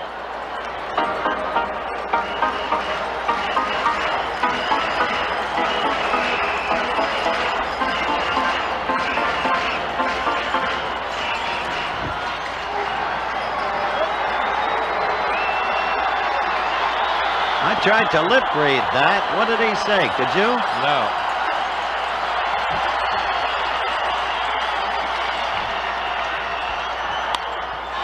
Bounce down to second. Great play by Dower to Garcia. 1 back to first. They get the double play. So the strategy worked. Yes, it did. They made it work. Good play by the second baseman. What a play by Dower, because that ball, he kicked back on him after it hit the dirt. We'll take a look at it again as Madlock hits it hard by Stewart. Now Dower going over, and now it takes a skip back on him. You see, he almost overran the ball. Then he comes up. The ball was hit so hard, all he's got to do is make the routine play after that, and there's the little ball beats runner. He's out there because I don't think he touched second base. So they come up empty in the third. We go to the fourth. It's still 4-3 Pittsburgh. Gary Renicky leads off in the fourth inning. He'll be followed by Dower and Skaggs. 4-3 Pirates as we start the fourth inning. And the first pitch is inside, ball one. Here's another one of those in the neighborhood double plays that ended the bottom of the third inning. The great play by Dower. And then Garcia, questionable as to whether he touched second or not. 1-1 at the type of play in which the umpire almost invariably calls him out. Here it is again. Now the throw is right there, as I said before. Ball beats runner, runner out. Wait a minute. Wait a minute. What do you mean in the neighborhood? Again, he laced the bag with his glove. I don't believe he did. 1-2 the count. That's Mrs. Gary Renicky. I tell you, I don't believe Earl Weaver. Now he has Dower at second base to make that play. Hit sharply, great stop by Madlock, who gets up and guns him down. So the man who made the key error that got things started for the Orioles in the third makes a sparkling play to rob Renicky here in the fourth. Well, he took away a double right there. There's Madlock, crack of the bat, he goes over, and now there it is. He's got it already. That ball was hit hard. He saved a double. There's another look at it from another angle. To the backhand, and he saved a double. Tell you the history of... As Dower singles into left field with one out. Now you can see how big that was. Now you've got a tie ball game if Madlock doesn't come up with right. that. Robinson working again in the bullpen. I mean Roberts this time, not Robinson. Roberts, the bearded, the veteran who's been so much travel. Let me tell you something, Don. Catcher Dave Skaggs. There's got to be some luck to having the right guy in the right spot. Some luck all the time. Well, if they threw Weaver in the Boston, in the Charles River, he'd come up the other side with a fruit stand. Dave Skaggs inside, ball one. I don't believe you. Well, you know what, you've got to have luck too, Howard. There's no question about that. But I'll tell you what, they still won more games than anybody in baseball. But it would have been interesting to follow them all year long. I think it's just shown so much in this series.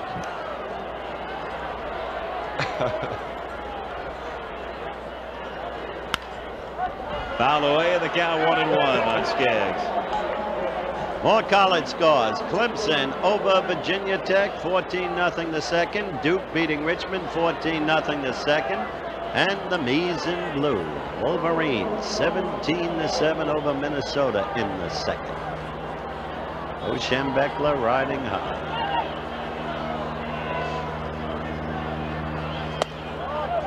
Two and one on Skaggs. In the bullpen for Pittsburgh now, Enrique Romo, the right-hander joining the left-hander Roberts. Well, I'll tell you the pitching history of Bibby. You got to get him early. If he gets past the fifth inning, he suddenly becomes very, very tough. At least that's his pitching history. And he's behind on the count again. 3-1 to Skaggs. The pitcher due up next, but there is Lee May out on deck to bat for Stewart. So Lee May, and the only reason, of course, he isn't playing on an everyday basis in this World Series is the absence of the designated hitter rule.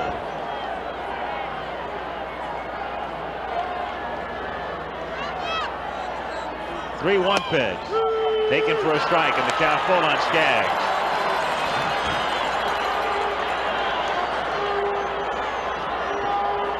Pittsburgh leading 4-3. Full count, Dower at first base. Dower does not go, and the pitch is fouled straight back.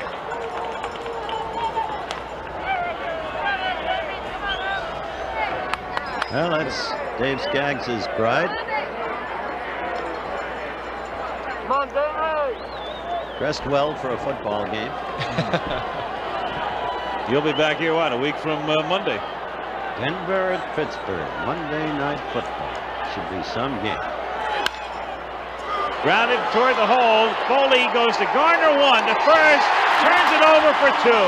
What a turnover at second, and what a good play by Foley. That was a tough play. I didn't think they had a chance in the world. Now watch Timmy as he goes to the hole, and as he throws, he just gets himself in position while he's off the ground.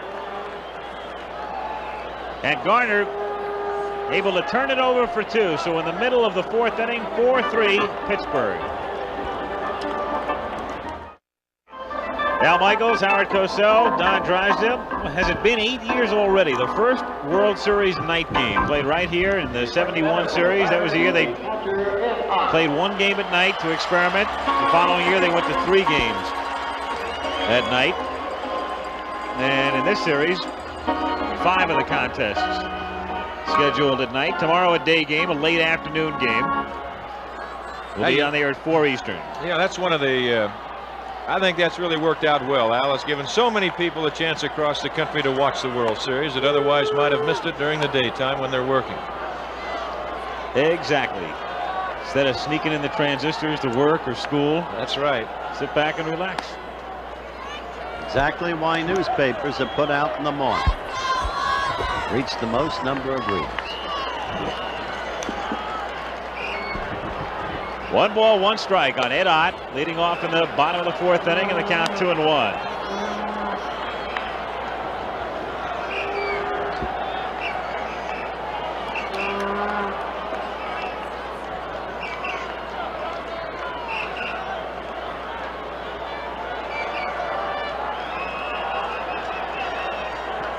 Three and 1 the count. Yeah, the way this series goes, and of course after every series, why there's so many stories that you hear, somebody comes up somewhere around the country and says they predicted every one of these games the way it's turned out. I want to talk to them. Go to Las Vegas, you'll find a lot of those. Oh, yeah. 3-1 pitch is fouled away by Ott. Ed Ott, converted outfielder. There is Tim Foley. Great double play. Started on the ground ball by Skaggs, going to the hole. And then turned over by Garner. 3-2 pitch is lined to left field. Renicky going back and has a play on it, makes the catch. You know, Howard, you talk about the fact we've seen a lot of shoddy fielding in this series, a lot of errors. It's been interesting, though. We've seen some great plays. Yes, there have been flashes of defensive brilliance, no question about it. That Ott is a deceiving hitter. He's the guy. Bunbury played too shallow. He gets a lot of wood into the ball. Said to me today, "What do you mean, tree trunk?" I said, "Well, it's an attempt to describe the stocky nature of your body." Garner bluffing a bunt. And the count is 0-1. Well, that's the man who held together so well for the Bucks. He'll pitch Tuesday night if necessary. 1-1. Lila. Interesting to see who Tanner comes back with tomorrow. Chuck is as yet undecided. He started Bruce Keeson in game 1. I got to guess Keeson, Al. Yeah, I don't see whom else. 1-2 the count. He's not as deep in starting pitchers, as quality starting pitchers, as Weaver.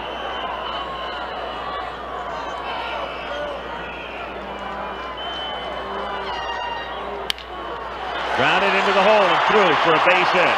So Garner is 2 for 2, and in the series now, Phil has 7 hits in 12 trips to the plate. Bucks win the series. Despite his defensive lapses, he can wind up the hero. Hey, look at that. Georgia tied with LSU, which gave USC such a tremendous tussle, and Georgia's lost 3, tied at the half. Johnny Majors and his Volunteers in a tie with Georgia Tech. Maryland and the Wolfpack tied in the 3rd period. And Wake Forest leading North Carolina, and Wake Forest can do it to anybody. Alabama, the Crimson Tide under the Big Bear, rolling 14-0 over Florida, 12-0 in the second period. Ohio State over Indiana. Jim Bibby lined out in the second inning.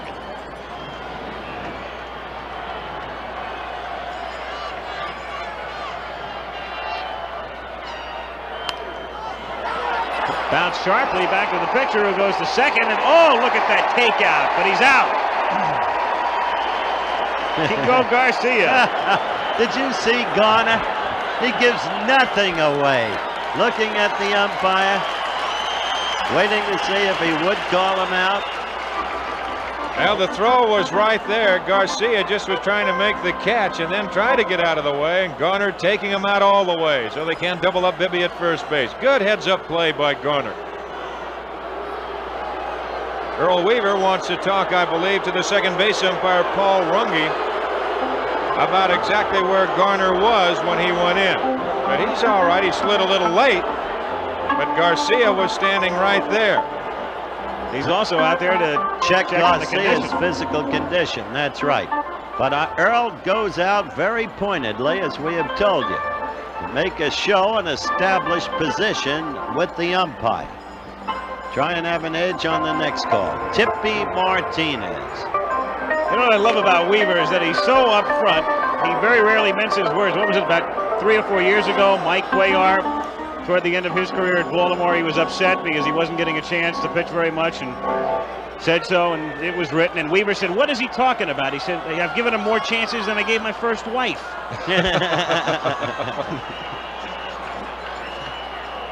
Well, the thing is, you've got to stay within the length of your body from the bag, and that's certainly what Phil Garner does. He goes right over the bag with that right foot. All he does is take about a 91-foot slide.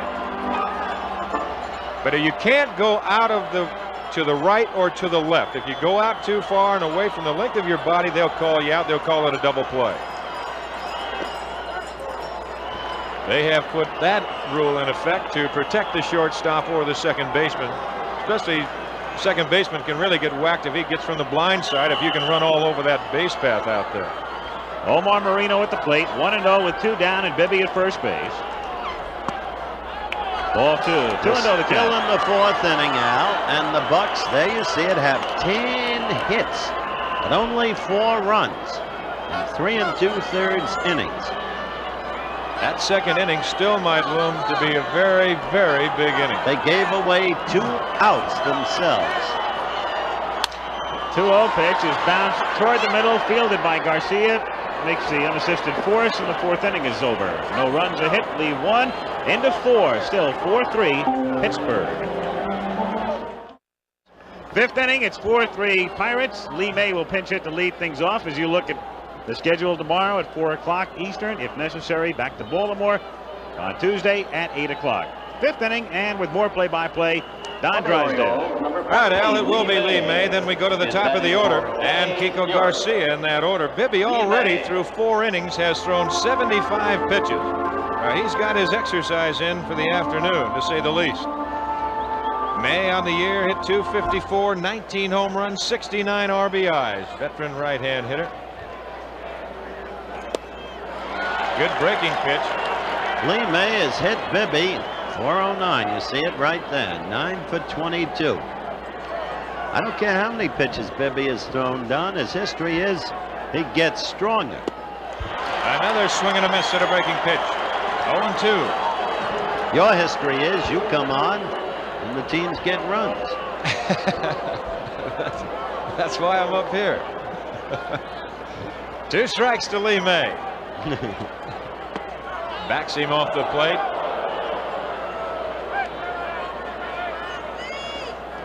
May, the designated hitter for the Baltimore Orioles, who, as Al said before, are not using the designated hitter this year. The odd years they do not use it. And May has had to sit and watch. 2-2 the count. That's Lee's wife. See the breeze blowing in the stands, swirling around here at Three Rivers Stadium. Clouds have broken again, so we've got the sun. And he takes the count 3-2 after jumping out 0-2. Don Robinson throwing in the bullpen for the Pirates. Pittsburgh 4, Baltimore 3. We're in the top of the 5th. Got him on a good fastball. Strikeout number 7 for Bibby. Jim throwing hard at the outset. He was clocked in the mid-90s in the first inning and still throwing hard. And Lee May, a pretty good fastball hitter, gets blown away on a fastball that was just timed at 95. Now here's Al Bumbry, 1 for 2 this afternoon. He bounced to second and he singled and scored in the 3rd.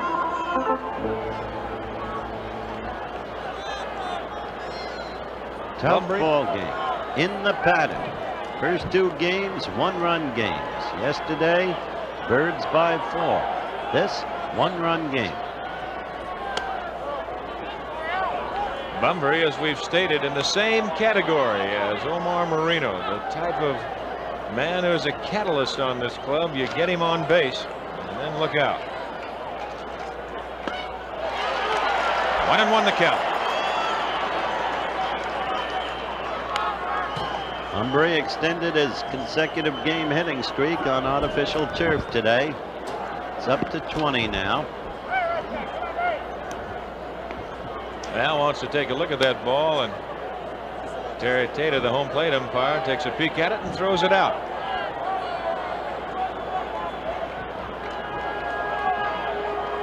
One ball, 1 strike, 1 out.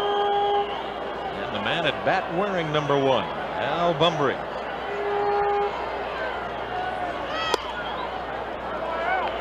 The Pirates certainly aware that Bumbry will bunt. Stargell and Madlock both playing shallow. Madlock inside the bag at 3rd. Stargell even with a bag at 1st. Madlock. Down the left field line. Johnny Milner right there. And now look at the breeze pickup. It really did. It gave Milner all kinds of trouble as suddenly he was backpedaling in the manner of a linebacker. Now there's 2 gone, and we go to Kiko Garcia. This telecast is presented by authority of Major League Baseball and is intended solely for the private, non-commercial use of our audience. Any publication, reproduction, retransmission, or other use of the pictures, descriptions, and accounts of this game without the express written consent of Major League Baseball is prohibited. Here's Garcia. A key double in the 3rd to drive in 2. He struck out his first time at bat, 1 for 2. 1-0 the count. Got to believe that Chuck Tanner has realized that Bibby has thrown a lot of pitches. He's struggled. He's been in some jams, but he's managed to pitch out of it. Hit well to center field. Moreno giving ground, but has the play, and that is out number 3. So Baltimore has gone 1-2-3 in the 5th, and after 4.5, it remains 4-3 Pittsburgh. Stone has a fastball that'll run on you as you look at Tim Foley, who will lead it off for Pittsburgh in the 5th inning. It'll be Foley, Parker, and Stargell, the first 3 to face Stone. Tim is 2 for 2 this afternoon. Both infield singles.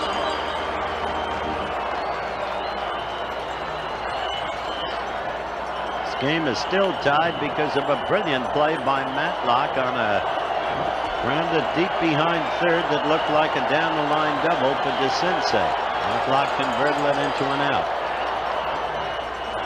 Stone, the fastball that will tail on you, and he's got the curveball. So a subsequent signal by Renicky went for naught. This has been in the pattern of this series, this game. 2 balls and no strikes to Foley. Here's the guy you want to keep off base. You see Skaggs looking over to the right, just reminding himself who's in the on-deck circle. You can't miss him because he's a big one. Dave Barker.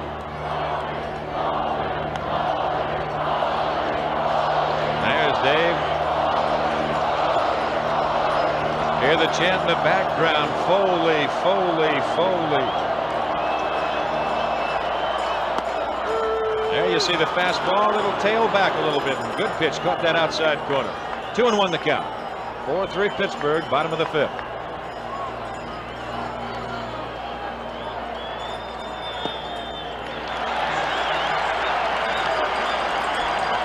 Foley's Fiends.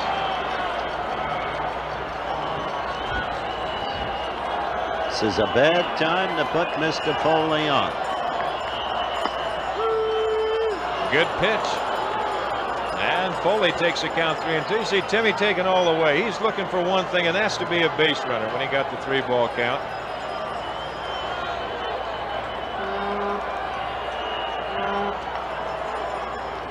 And he walks it. He did it. Foley's aboard. Parker's a hitter. And prior to the game, Howard had a chance to talk today. You see a team more confident than this team that you're a part of? I tell you, it's been that way ever since I've been in the Pirate organization. But we're so, deep in talent that it's just unreal. This is the best club I've ever been on. Of course, the positive attitude plays a big part in it, and also the fact that we look at each other as being brothers, more or less than just players or fellow teammates. We look at ourselves as being a part of each other. We're generally concerned with the other players' welfare, his family's welfare, and it's a family first, and then I think along with the family comes winning. That's line to left, and Renicke's got to play it on a long hop. Foley stops at second base, and the Bucks have got something going here in the 5th. And look who's coming up. And the fans on their feet, waving their pom-poms, their yellow hankies, whatever they have, their pennants. Just look at all of them, ladies and gentlemen. We talked about these two cities, the teams, what they've meant to the cities. We did that yesterday. The family, that's what the legend says on top of the Pirates dugout. And somehow or other, they're all family here in Three Rivers Stadium, as they have been all year long. And here are the Bucks on top by 1, threatening to get more. Stargell just leans away from the fastball, looking in. And we get action again in the Baltimore bullpen. Stargell 2 for 2, a home run and a double.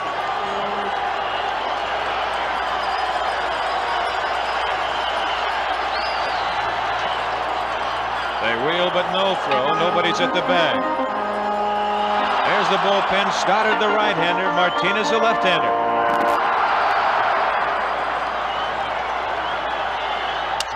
Jammed him. And it'll be DeCinces to make the catch. They call the infield fly.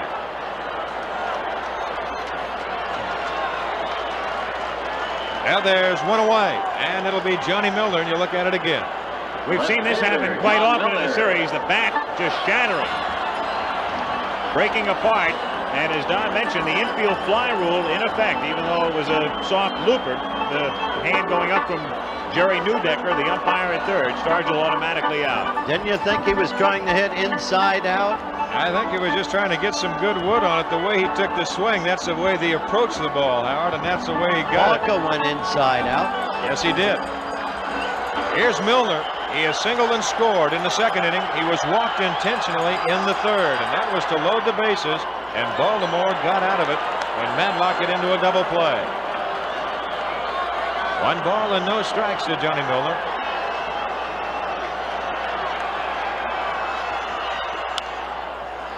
Foul out of play. 1-1 the count. Foley at second and Parker at first, and that's the story from Three Rivers Stadium here in Pittsburgh. And coming up next, that will be the story, Oklahoma and Texas.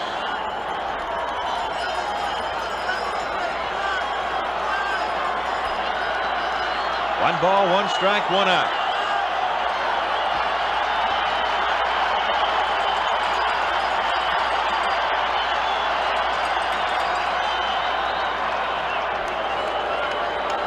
Now they just want to get their signs straight and make sure they know exactly what's going on. You know, you get absolutely no rest working against this Pittsburgh lineup. Sure, Milner isn't Stargell and he's not Barker, but he's a home run threat with 16 on the year. He can kill you. He has enormous power in those wrists. Remember, when he first came up, some thought he could be another Hammer and Henry Aaron. He'll not be another of those, not foreseeably. The count goes to 2-1. The Pirates with 4 runs in the second inning, and Baltimore coming back with 3 of their own in the third, and that's where we stand.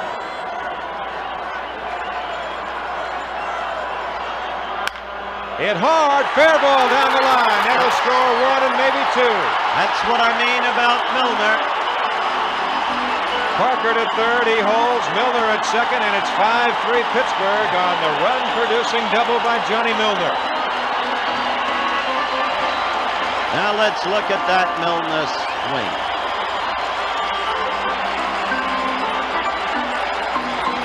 Yep, they used to call Johnny over at Shea the Hammer when he was with the Mets.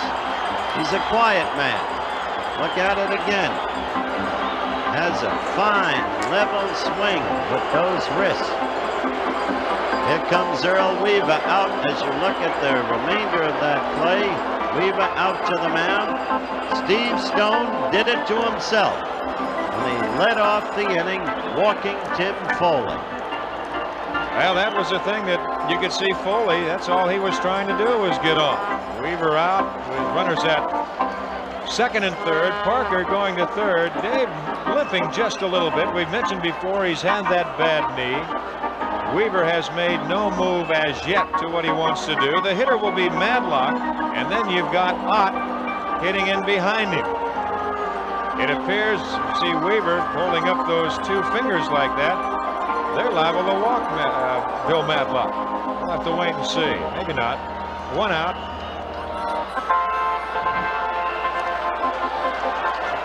Earl did it before and got out of it. If he walks Matlock, then it will be to bring Tippy Martinez in from the bullpen where he's been working to pitch to Ed Ott. And then Tanner will immediately repost. He's got the likes of Lee Lacy on the bench. And they're going to pitch to Madlock because they got the right side of the infield in. You've got Kiko Garcia about halfway. DeCinces, the third baseman, in his normal position. Now Garcia comes up a step or so at short. Breaking pitch misses. 1 ball and no strikes to count. Well, the Pirates right here with a chance to blow it open in the 5th inning. They lead at 5-3. Parker at third, Milner at second. 2-0. Isn't it ironic? The 2 former Mets are now such important parts of this Pirate machine. Milner and Foley. Singleton, too, with the Birds. Makes you wonder what they're doing in New York. 3 balls and no strikes. Little chilly, Earl. Not just in the dugout. There's that heat pack. Now they will walk him. They won't even give him a chance to hit 3-0. And here comes, I'm sure, Martinez.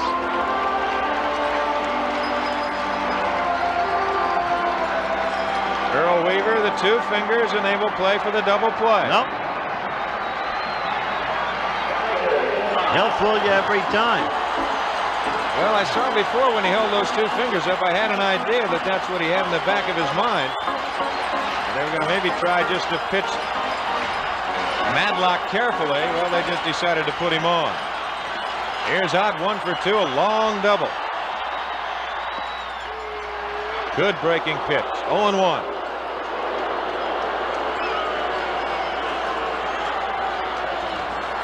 Ott with his double, he drove in too. Baby face, Steve Stone.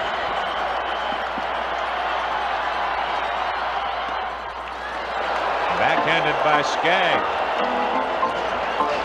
1 ball, 1 strike, the count. That's Parker at third. Milner at second.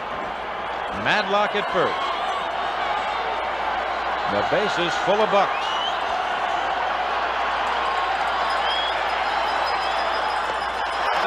Two and 0.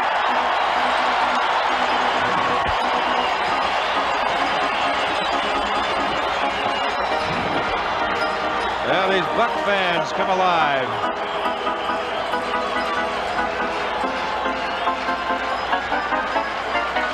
Base hit can blow this thing wide open. To left field, slicing down the line. It'll be just out of the reach of Roenicke. Parker was tagging. Looked like the wind tried to help that ball come back a little bit. You just had a glimpse of Frank Robinson, the man who won the MVP in both major leagues, the man who's done so much for the Birds outfield play this year and proved it unbelievable. 2-2 the count to Ott.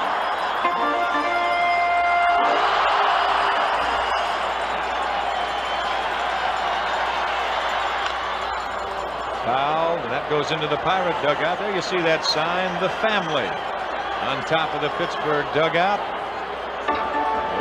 We referred to that before. That's what they call themselves.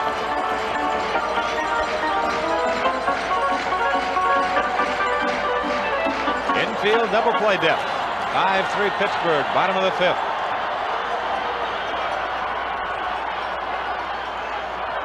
Now time is called by the second base umpire, Paul Runge. And we're ready to go again.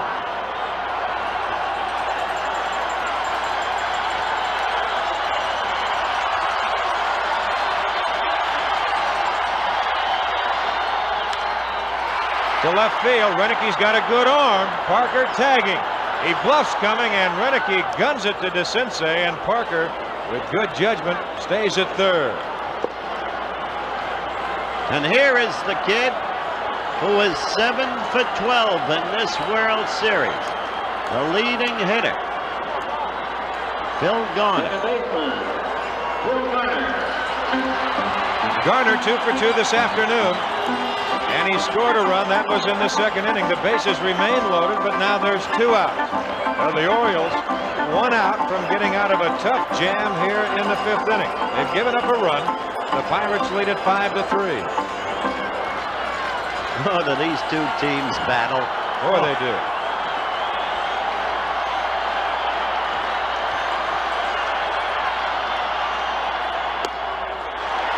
One and 0.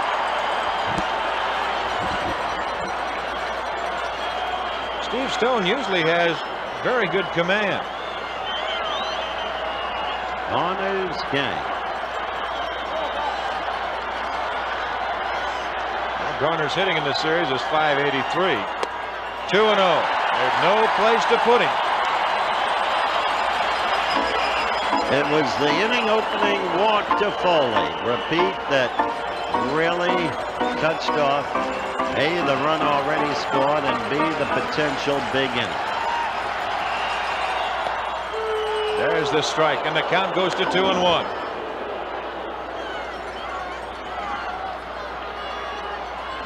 Infield, outfield, straight away for Garner. Remember, Drysdale gets your runs.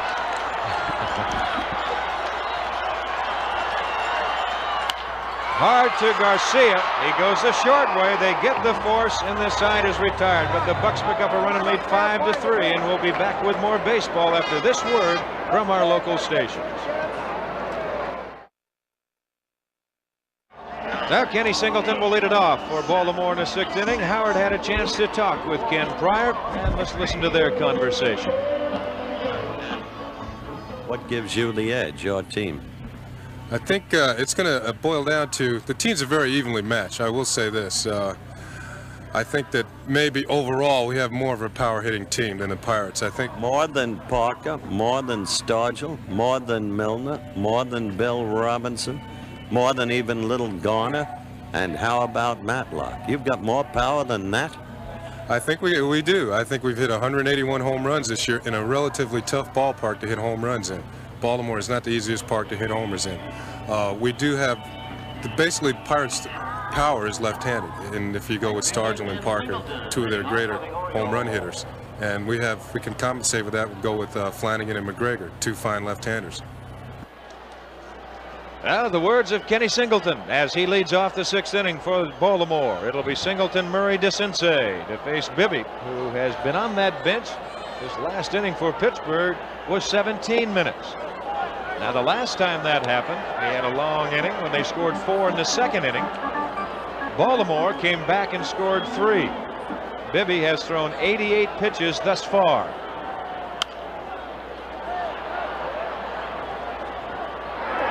Kenny Singleton's lady. Singleton this afternoon has struck out, doubled, and has driven in a run.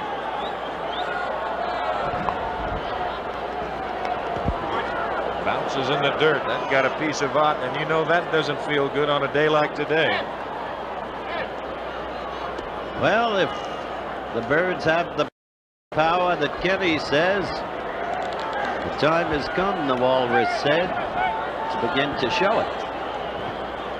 Now they're down by 2. It's 5-3 Pittsburgh. We're in the top of the 6th. Pittsburgh 5 runs on 12 hits. Baltimore 3 runs on but 4 hits. Up the alley in right center, Moreno over to cut it off. So Singleton picks up his second hit of the afternoon. A leadoff single here in the 6th inning. And that will bring on Eddie Murray. Singleton 35 home runs on the year. Murray 25. First baseman Kenny is now 6 for 15 in the series. Murray fanned twice. Came into the series 4 for 9. He's now 4 for 11. This is another guy who can kill you. Murray this afternoon, he's had a little rough afternoon. He struck out twice.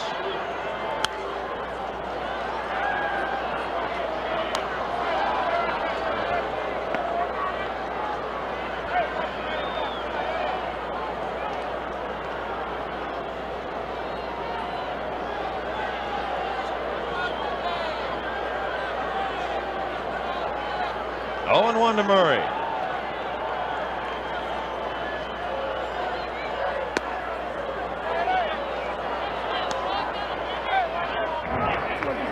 This is Earl Weaver. Must have been a great year for her, too. Oh, listen, any time that the husbands win, the wives have a ball, believe me.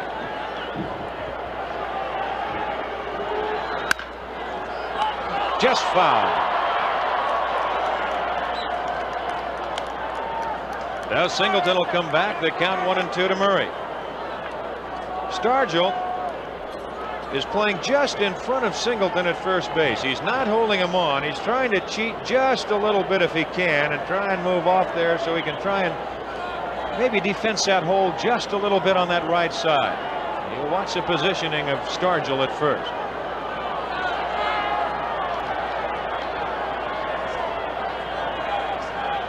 Not really holding him on, but just close enough to where Singleton can't get a real big lead. Garner, he goes to Foley for 1. To Stargell, the double play.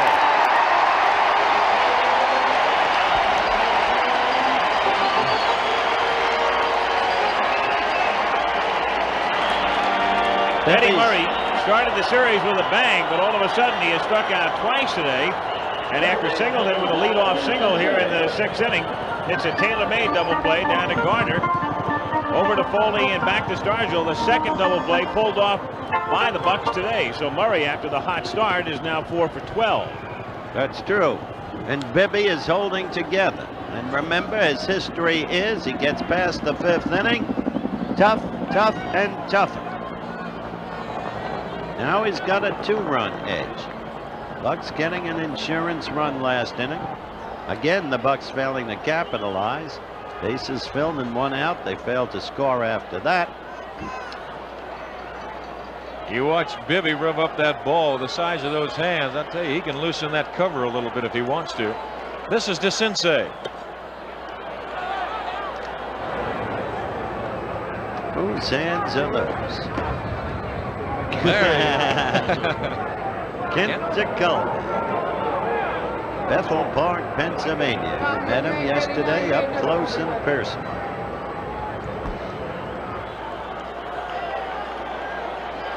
It is chilly down on that field. As we look, I'm looking down at that umpire down the left field line. That is Bob Engel.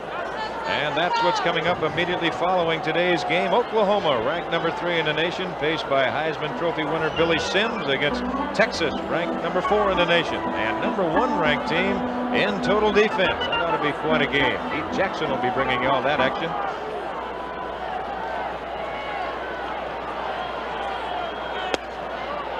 Two and 0 the count. We talked about the American League umpires with their red gloves and just checking around. The men in blue from the National League, they've got their gloves on too. 3 and 0.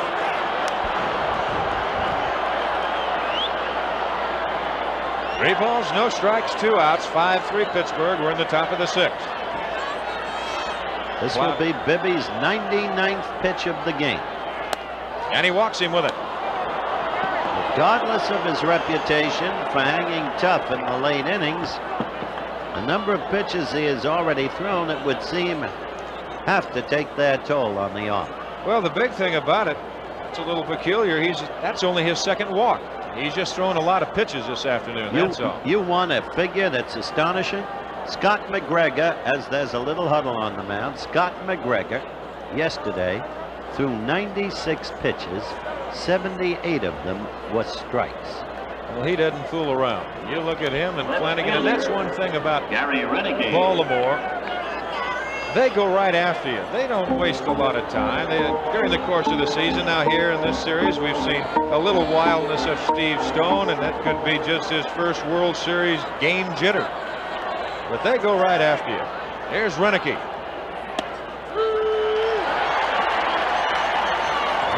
Action again in the Pirate bullpen. Don Robinson, that's the 3rd time that he's been up and throwing. He's worked almost as many innings as Bibby. All of a sudden, Baltimore has the tying run at the plate in Renicky, who has struck out and then hit a shot to 3rd that Madlock made a great play on. 0-2 the count. No doubt it was DeCinces who hit that shot. Renicky followed with a single that would have scored him. Well, I'm not too sure looking at wait a second. No, I think you're right. Okay. There's a strike over the outside corner. Last pitch to Renicky.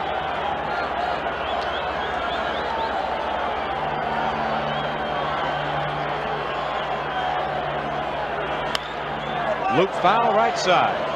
It was Dower who got the single. Rich Dower singled right after that.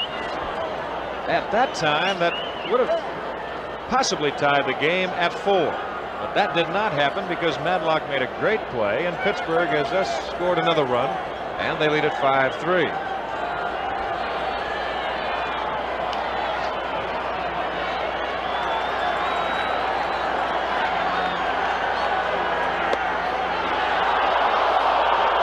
A ball and 2 strikes. Garner deep at second base. As you can see, the defensive alignment for the Pittsburgh Pirates, they play Renicky to pull. Foley deep to the hole and short. There's Timmy. Ball too high. 2-2. 2 out. At first base, DeCinces.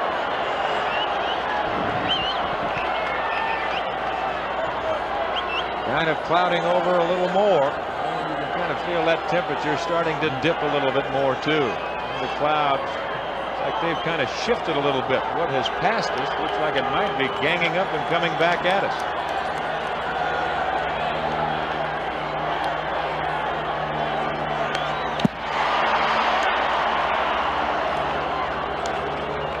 Two balls and 2 strikes. Now those snow clouds are coming in. We're going to get you on the luge yet. You never thought it would be during the World Series, did you? We're gonna bring Art Devlin in for the commentary tomorrow.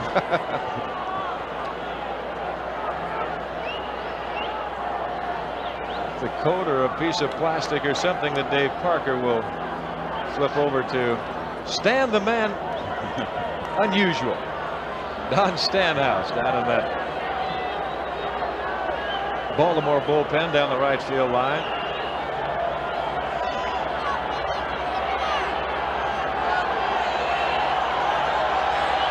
2-2 to Renicky. Bibby trying to get out of the Baltimore 6. Fans, they get up. They're looking for the strikeout. Right field playable. Parker started back and now comes on. And that is out number 3. So Baltimore gone in the 6th inning, and after 5.5 it remains 5-3 Pittsburgh. Here's Jim Bibby to lead off the Pittsburgh 6th. Looks at a curveball for a strike. Jim tried to duck under that.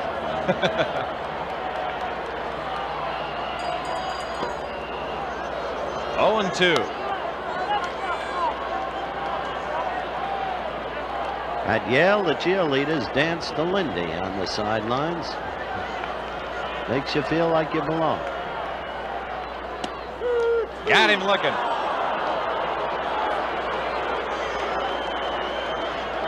Now Bibby strikes out as you take another look at it.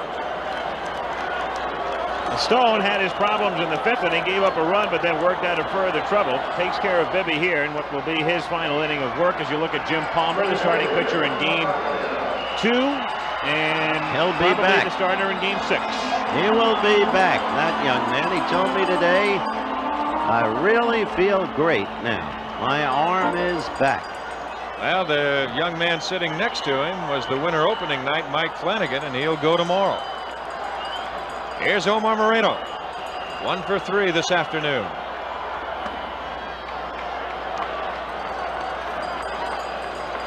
One ball and no strikes. He's bounced to short, singled, and hit into a fielder's choice. Mrs. Marino can go back to blowing a whistle. Omar's back. 2 balls and no strikes. The other night, she peppered the stands. I just heard a whistle.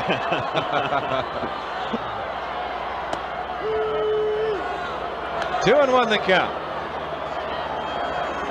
Nothing like the Winter Olympics, folks. As the world comes to America. That's bounced foul right in front of the commissioner. To talk to him, he said he had better hands than that. He was heading for cover. Oh, that's Happy Chandler with him and Mrs. Louisa Kuhn.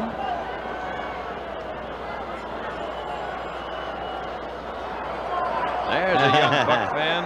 That's cute. 2 balls and 2 strikes to Moreno. 1 out in the Pittsburgh 6th inning. The Bucks lead at 5-3. We are in game number 4, and the Bucks trying to even it at 2. Had him fooled on the curveball, but just a little high.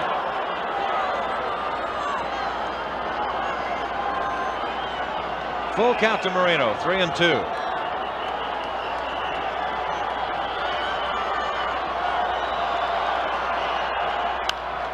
That's hit foul. Look out, come on now.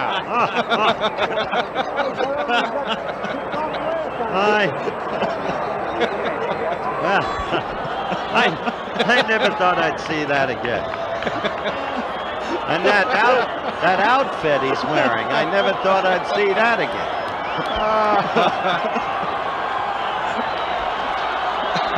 That's unbelievable. Foul back. Well, he went after ball 4 there. He's back with it. It looks like George Scott. They're saying a roll.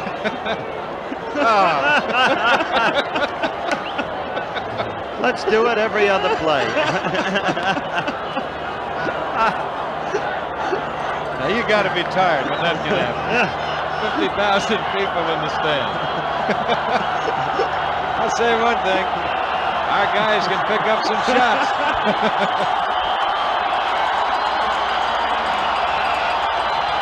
3 balls, 2 strikes to Moreno. On the hands to Dower. To Murray. And there's 2 gone. Here's the young man who provided the insurance run, Tim Foley. Led off the 5th inning with a walk against Steve Stone. That was Steve's undoing. Now there's 2 gone. Foley, the hitter, 2 for 2 this afternoon. As Howard said, he walked his last time at bat and scored. Tim up on that bat handle as usual. Mrs. Tim Foley.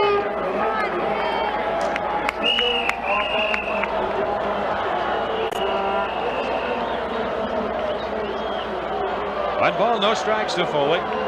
I'm looking for the man with the cigar.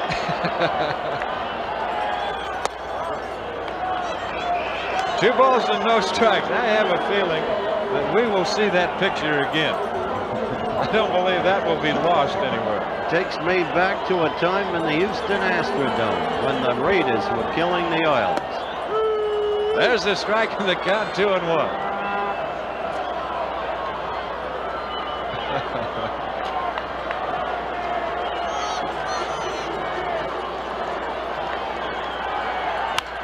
Line to right, and Foley's 3 for 3.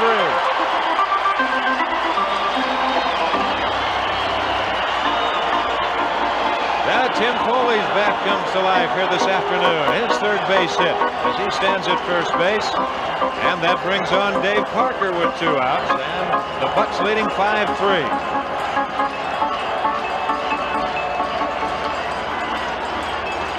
Left fielder Dave Parker.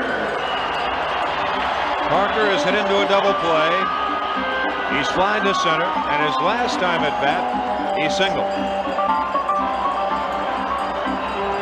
That was also against Steve Stone. DeCinces, look where he's playing at third. He's out on that imaginary line and way off the line at third. Before this series is over, this big guy got to hit 1 out. It just seems inevitable.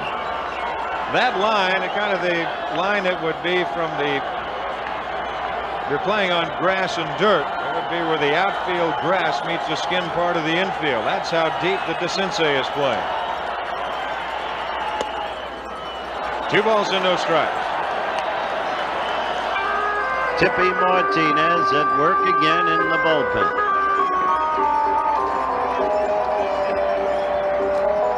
Gotta figure Tippy will be in. Now the pitcher's the 3rd hitter. Yep. Pinch hitter due. Weaver is saved. Kelly and Crowley. He's used May. Yeah. Ball 3, 3-0. And Grant Jackson up and throwing in the Pittsburgh bullpen. That's Foley at first. Shows you the way Tanner's thinking ahead. He knows that Weaver has saved his left-handed pinch hitters. Well, he's got Kelly, he's got Lowenstein. But Lowenstein has not really hit well since he injured his ankle. He green-lighted him 3-0, and he went after ball 4. He really did. Went after a low inside pitch. That almost got him on the knee.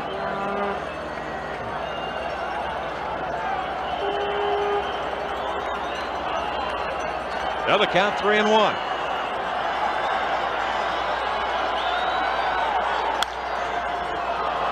Hooking foul down the line, and it will be back into the seats as Dower, Murray, and Singleton all go over to take a peek.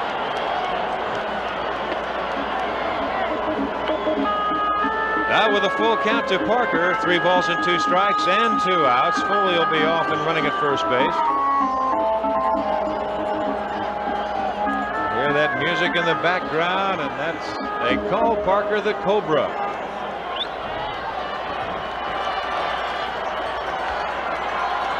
Earl Weaver peeking around the corner.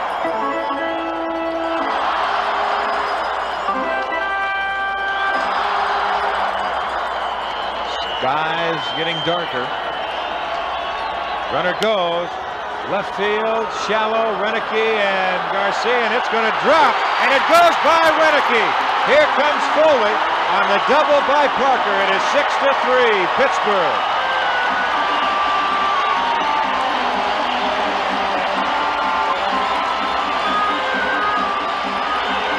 Again, yet another fielding lapse, and this one instrumental here as Parker with a big swing. Renicky was playing relatively deep.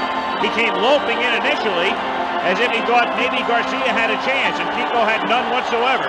And then Renicky, once he does get there, tries to short hop it. The ball bouncing high off the tartan turf, and that cost Baltimore a run.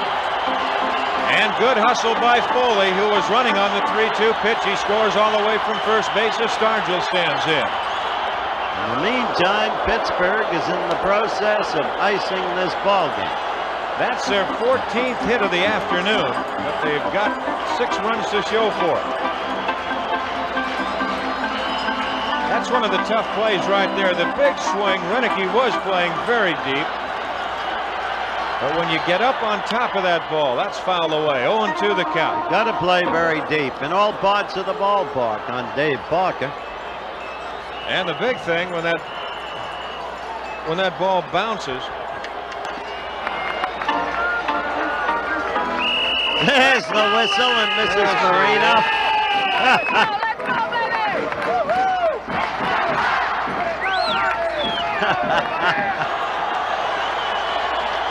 To the count. You get that ball bouncing like that, and if you get on it too close or just really not on it at all, that's what'll happen. It'll bounce away from you.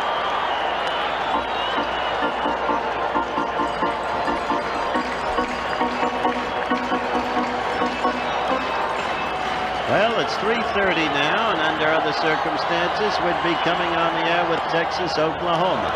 But we're in the 6th inning of Game 4 of the World Series. And thus, those of you who are expecting to see that game, you will immediately following this World Series game. However, you may not miss anything at all because the game itself is not really scheduled to start until shortly after 4 o'clock. And the count to Willie Stargell, 2-2. 2 outs, Parker at second base, another run in for Pittsburgh. They lead at 6-3. We're in the bottom of the 6th. We have had some long ball games. Well, they have been long.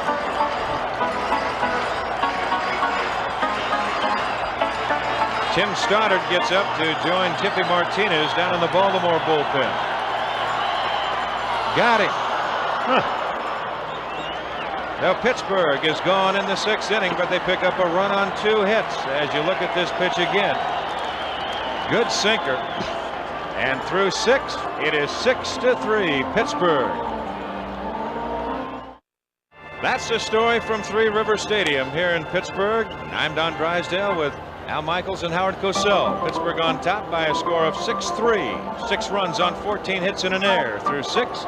And Baltimore, 3 runs, 5 hits, no errors. As we get ready to go to the 7th, and once again for the play, here's Al. All right, Don, the bottom of the order for Baltimore. It's Dower, Skaggs, and a pinch hitter for Stone coming up. The Pirates broke out on top in the 2nd inning with 4. The Orioles picked up 3 in the 3rd. And then the Pirates have added single runs in the 5th and in the 6th as they try to even the series. Dower has popped out and singled to left. 1 for 2.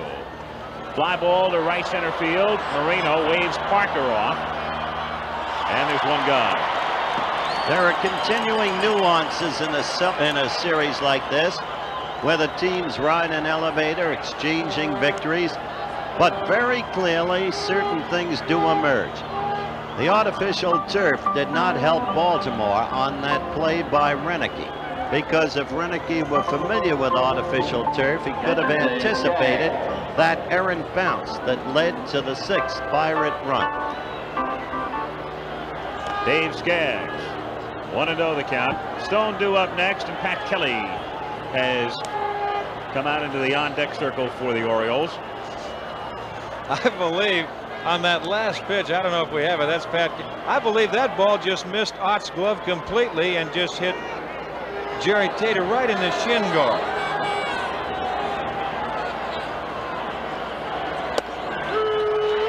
One and one the count. He is still throwing with excellent velocity. Chuck Tanner. His club trying to even it up. The 1-1 pitch. Oh, and outside. 2-1 the count on Skaggs.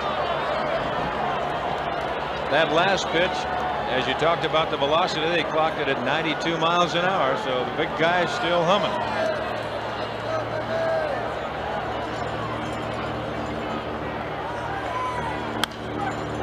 Fouled away in the count of 2-2. In the bullpen for the Pirates, the right-hander is Don Robinson, and the lefty is Grant Jackson, as Bibby has thrown 111 pitches in 6 1/3 innings.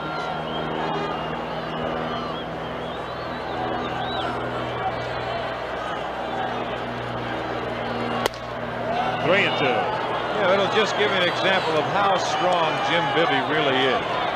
Throwing now 112 pitches.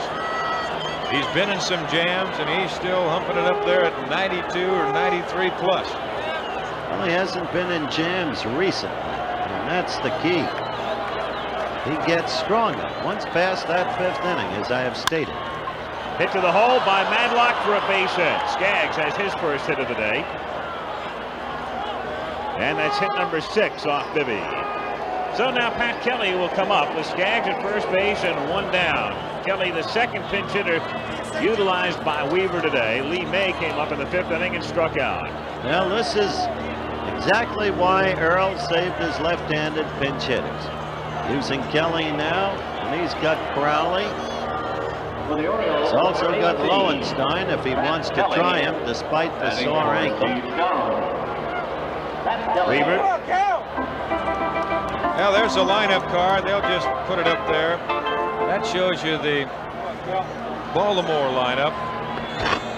And they'll just make the changes on the lineup as the game goes along. Kelly fouls it away. Pat, as a pinch hitter this season, was 11 for 24. And hit 3 pinch home runs, one of them a grand slam off Dave Haverlow. He hit one a ton in the playoffs against the Angels, too. That just kind of put the icing on the cake. That did. Blew game 4 open, and the Orioles went on to win it 8-0. Back of McGregor. 1-1.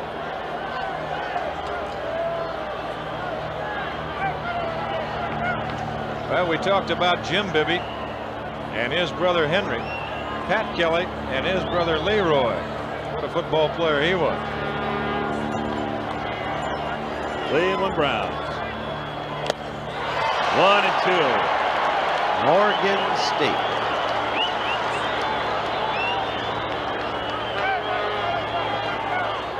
Number 44. Now it's baseball and Jim Bibby. I'm trying to see if any of that perspiration is still dropping off of that bill of that cap.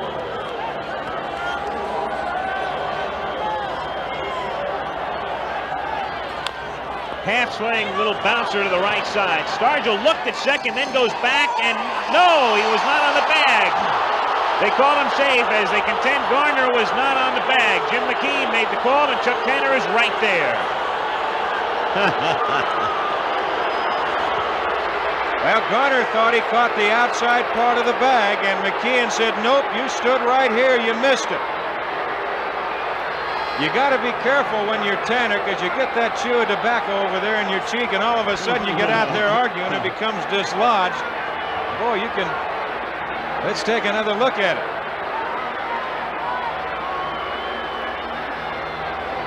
He might have slid off. He didn't appear to touch it, but really the angle in this case isn't that good.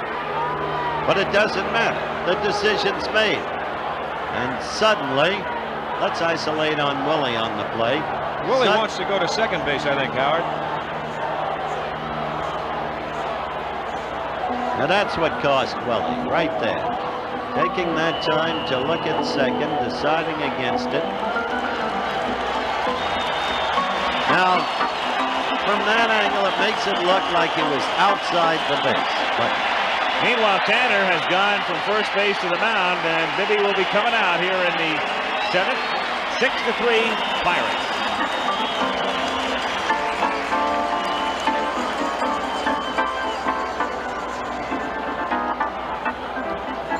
He took him out. The new Pirate pitcher, number 23, Matt Jackson. Matt Jackson.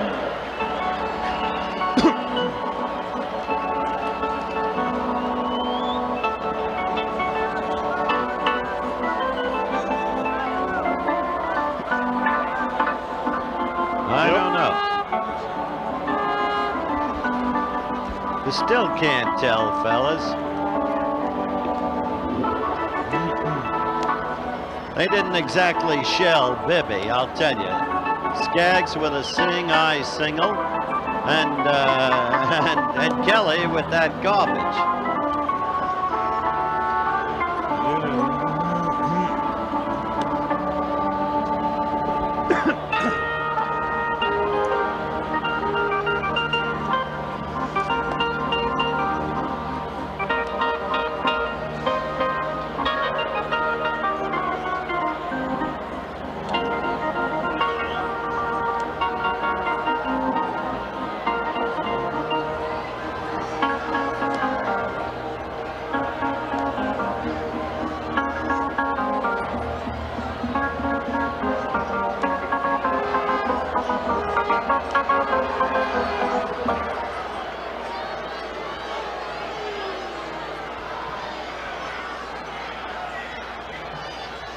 Well, Grant Jackson brought in conceivably to pitch to just one man. That would be Bunbury, who is up right now. Bunbury, a left-handed batter, and in the bullpen, the Pirates with two right-handers, Don Robinson and Kent Tekulve are both throwing. So if Jackson takes care of Bunbury, we very well might see Tanner bring in Tekulve. That's true. Now, they didn't exactly shell Jim Bibby. Skaggs got a seeing eye single. Bibby had been getting progressively stronger. And then there was that garbage half-swing hit by Kelly. But he'll take it. Oh, sure. So the tying run is at the plate. Bunbury is 1 for 3. Outside, ball 1. Oh, how they fight one another. Skaggs off to his lead at second, and Kelly at first. One away in the 7th inning. High, ball 2. It's 2-0 on Bunbury. On deck, the right-hand batting, Kiko Garcia. He's already doubled in 2 runs today, little Kiko.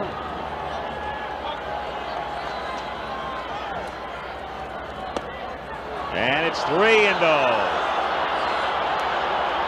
This was not what Chuck Tanner was looking at. Chuck Tanner. Yes, Chuck Tanner. The 3-0 pitch, Bunbury taken all the way, and it's 3-1.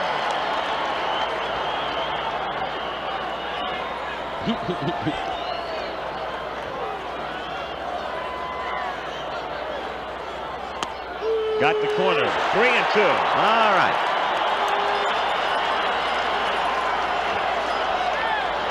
That's what Chuck Tanner was looking for. That was a tough 3-1 pitch.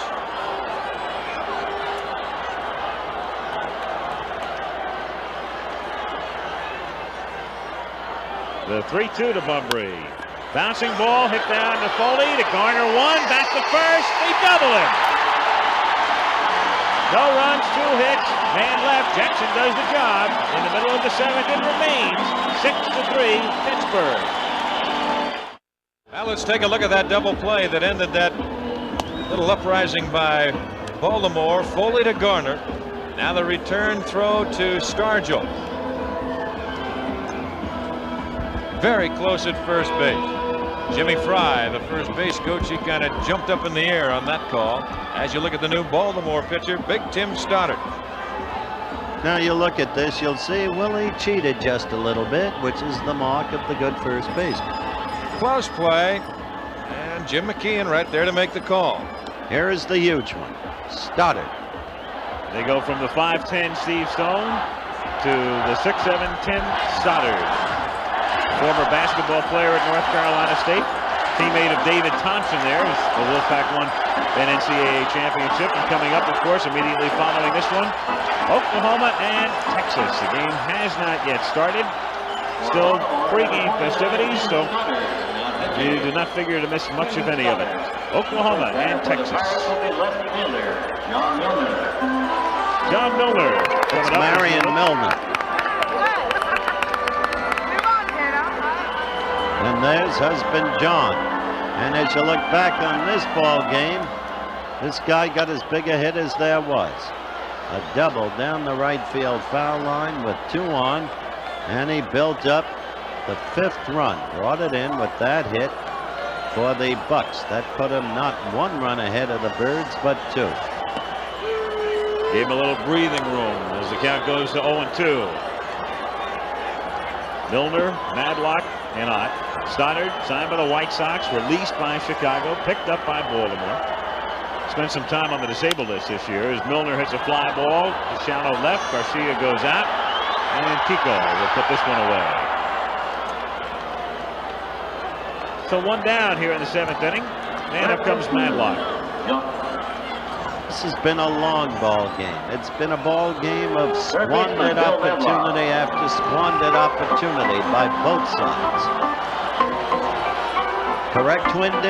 Yes, sir. I would have to say that. It's been kind of a funny series in a way. You came into. That is not Bob Uecker. How do you know? That was Bob Uecker with a cigar.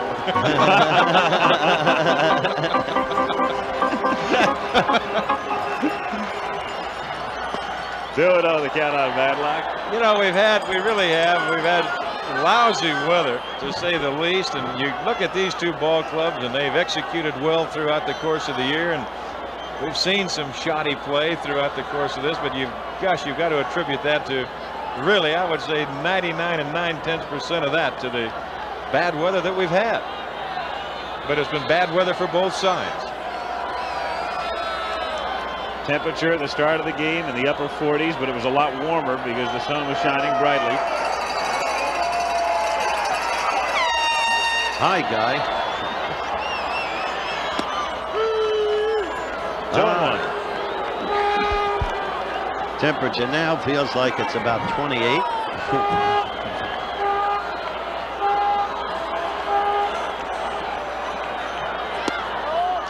3-1 the count.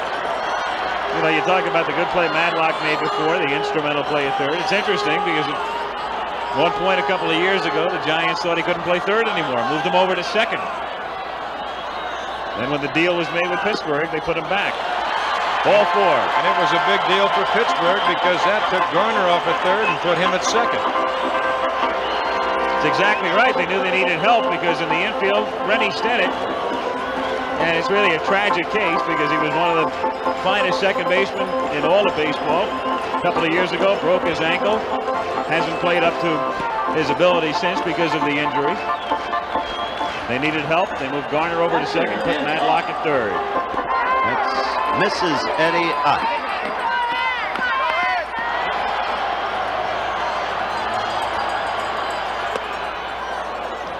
Oh, 1. 95 miles an hour. We've talked about his size. We've talked about basketball. We've touched on the great team of which he was part, the team with Tom Burleson and David Thompson and this man, Stoddard. And as I said before, a few years ago, released and picked up by Baltimore. And all of a sudden, he finds himself in the World Series.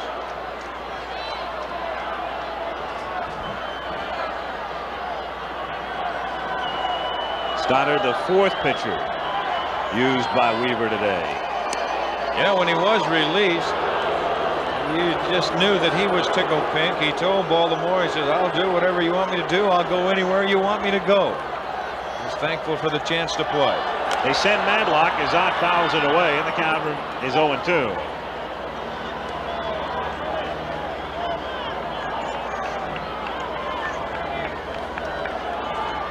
One away. We're in the bottom of the 7th inning. The Pirates on top, 6-3. The Bucks with 14 hits.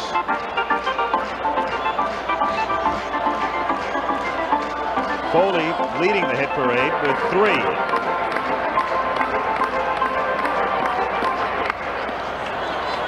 Cute girl, Mrs. Ott. Sure is.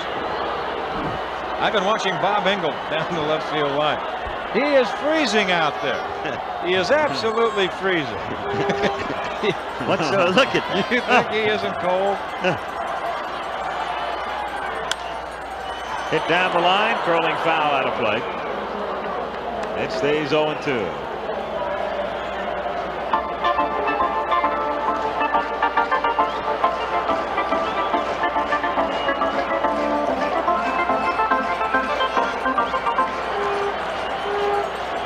They send Madlock. The pitch is inside. Skaggs' throw is a beauty. It really was. I tell you, he threw that ball like Dempsey. He got rid of it great. This pitch up and in. Out a little swing. Now he gets it up in the webbing, and there's a chance where you can't reach in and get it cleanly, but he's got it right on the money, and a good tag by Garcia.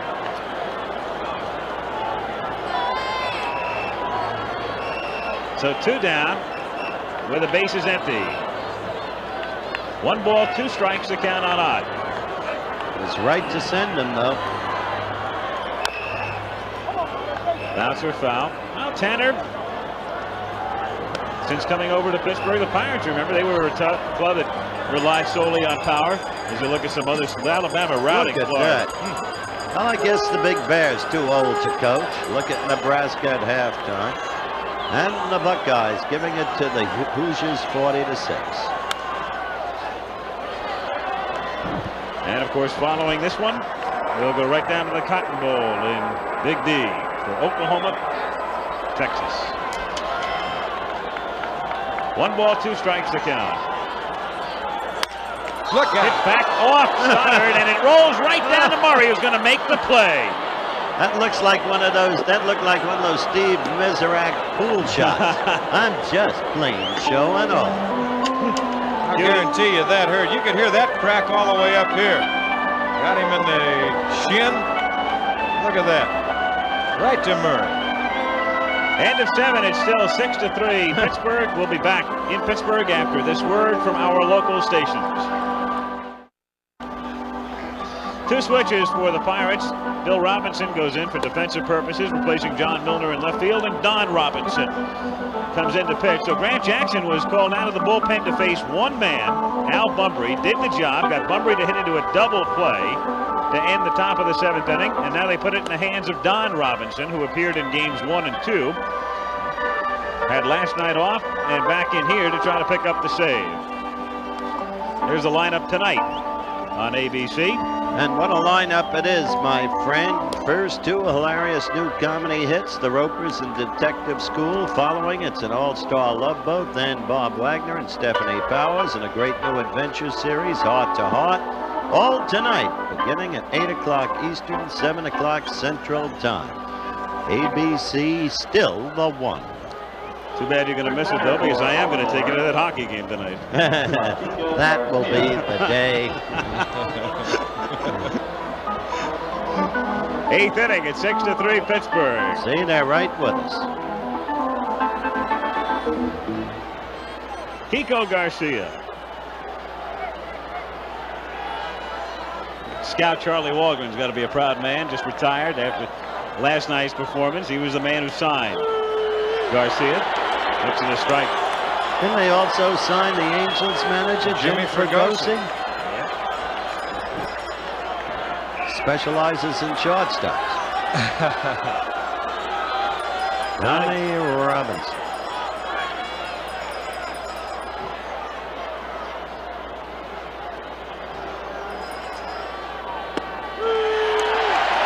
To the count.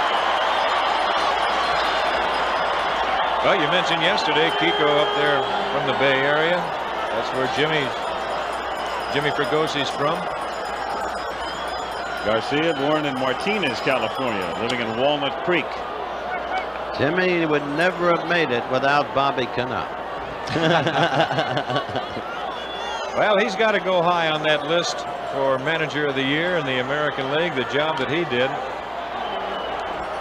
Garcia with a check swing foul. A lot of guys could win that award this year. You got to look at Gene Mauch. That's right. Gene Mauch, Jim Fregosi, the man we've been talking about here for the last 4 days. Absolutely. Earl Weaver. And Chuck Tanner. Chuck Tanner, that's the National League. And Dick Williams. Yeah, what a job he did. Billy Burden. Right. Johnny McNamara, sure. right. 1-2 pitch is fouled away by Garcia. Johnny came by earlier. Looks good. Yeah, he's at peace with himself. Had a good year. I think that's maybe going to be one of the tougher jobs that committee has to do this year, is pick the manager of the year for the two leagues. It's no guarantee that you'll have the job, though, the next season. Look at Joe Altobelli. That's right.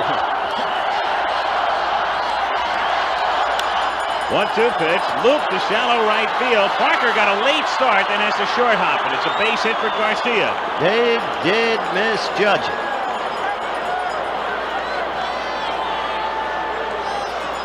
It appeared that he might have lost it for a moment. Well, maybe this replay will show you how Dave took the big swing, hit it out on the end of the bat. Parker still has not started to come in, now coming in, and then just has to short hop. The point is, he went back. He did. It fooled him. You see Garner pointing there, Parker hesitates. And that's what a good infielder will do. An infielder will go back, and the first thing they'll do, they'll be pointing in the air and helping that outfielder out. Ken Singleton at the plate. 1-0. I can hear that whistle sitting up here in the booth, and we've talked that Pee Wee Reese has been around, and Pee Wee, of course, with that whistle, after you've heard it for a few years, you know what it is, but a ball would go up and right away Pee Wee would whistle. That would be his sign to the outfielders. When you heard him whistle and pointing that finger in the air, you knew, come on in. Garcia now 6 out of 9 on the series.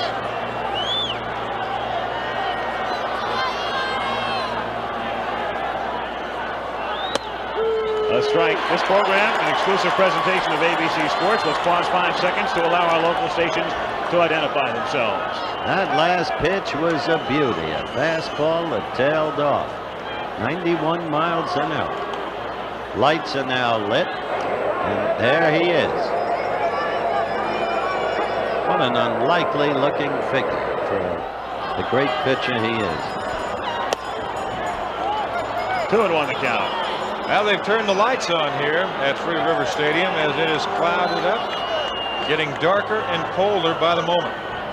Well, there were 4. You're talking about managers in the brevity of glory. There were 4 divisional winners last year, fellas.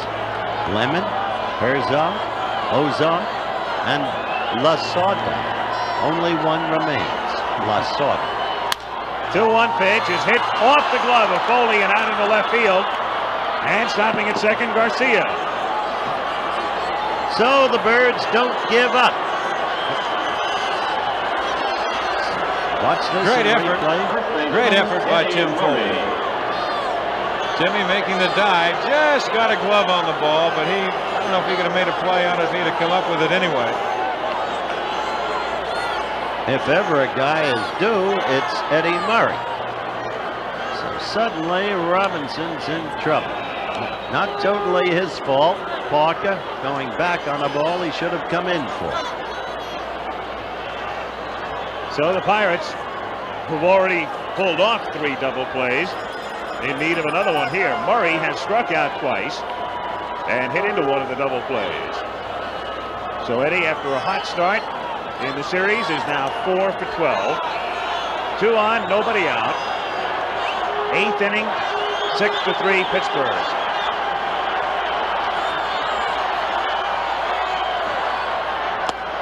A strike on the outside corner, 0-1. Oh boy, what a beauty. Well, if you're looking for a pitch that you want to pull and drive, that's a tough one right there. Tailed off again. But this club, they hack at you, they hawk you, you count them out, and they don't count themselves out. The 0-1 pitch is low, and the Steeler chant of defense goes up to Colby. As the game reaches the 3-hour mark, par for the course.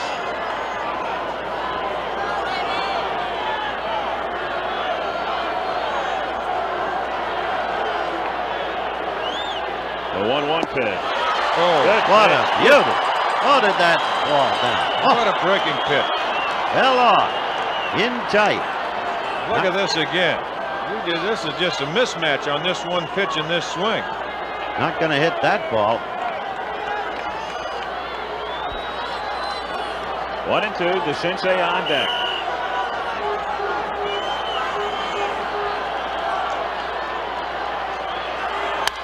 Murray shatters the bat. The ball bounced down to Foley to Garner for one. He goes back to third. No play there.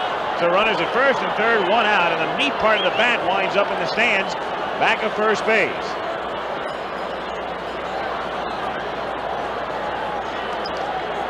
Oklahoma number 3, Texas number 4. Coming up when we go into Dallas right after this one. But it's 6-3, the Pirates on top. Runners at first and third and one down. Boy, that bat really did splinter. It went over just over the commissioner's box, and third baseman Doug DeCinces. So nobody got hurt seriously. Sensei started the series with a 2-run home run. Has had nothing since. Has not hit the ball well except for one time when he shot one to deep right center. Off Robinson, by the way. A great catch by Parker. 1-0 the count. Doug has walked twice today and flied out. He's a fastball hitter. That accounts for at least some of his success against Guidry.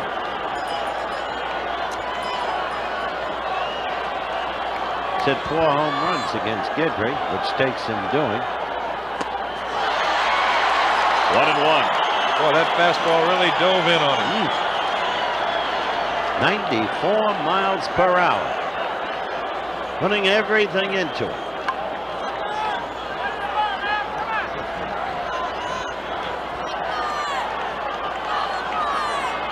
Pirate infield, double play depth. Runners at first and third and one away. Murray held on by Stargell. Garcia, the runner at third. And the 1-1 pitch. Look out. Well, you're bringing it up there 90-some miles an hour. You better make your move fast, and that's exactly what DeCinces did right here. There was a little element of doubt, and he says, Pasadena, I'll see you later. You want to get out doubly quick when it's 40 degrees, too. That's yeah. This is Terry Bradshaw will be taking the ice immediately after the game. JoJo. 2-1 the count. One out. Garcia, the runner at third. Eddie Murray on the force at first. Wonder why they didn't fire Lasorda.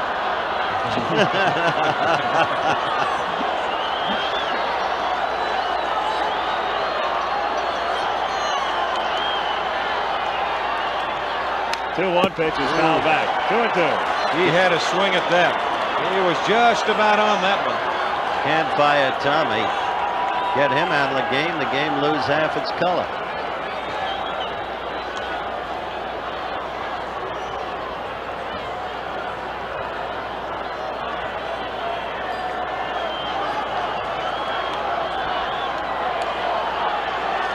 Two and two the count.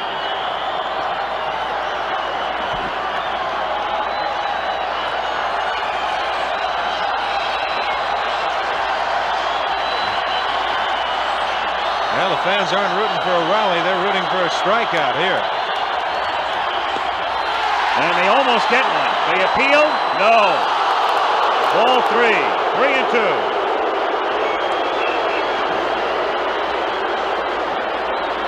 They do build up the tension, don't they? The Orioles keep coming at you. They had a threat in the 7th inning. Rubbed out on a double play.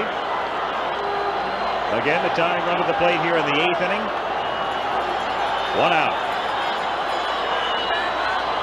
DeCinces backing out after Robinson had shook off a couple of signs.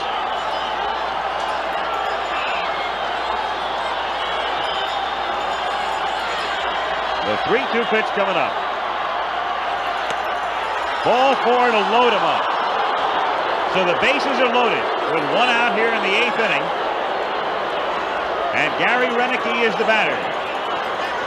Chuck Tanner, he still has DeColby in the bullpen, talking it over with Harvey Haddix, the pitching coach. DeColby sneaking a peek over toward the dugout to see if Chuck had made any move. Now Tanner is going to go get him. Here he goes. Let's see if Weaver stays with Renicky. He's made the motion. They'll go to the bullpen, and they'll go to DeColby. Weaver has Terry Crowder and John Lowenstein, left-handed batters. So right now, as we await the advent of Kent DeColby, let's go down to Keith Jackson in Dallas and get the Oklahoma-Texas scene set. Well, back here in Pittsburgh, you look at the man that Tanner wants in this situation, Kent DeColby, coming in, 31 saves and 10 wins on the season. A lot of people love Kent DeColby here. And Mrs. Kent DeColby, and I suspect we'll see Mr. John Lowenstein. In the meantime, I bitterly resent Jackson sitting down there comfortable, no sweaters, no overcoats.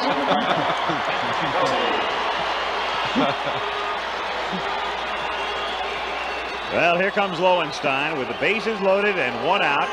Pirates on top 6-3 in the top of the 8th inning.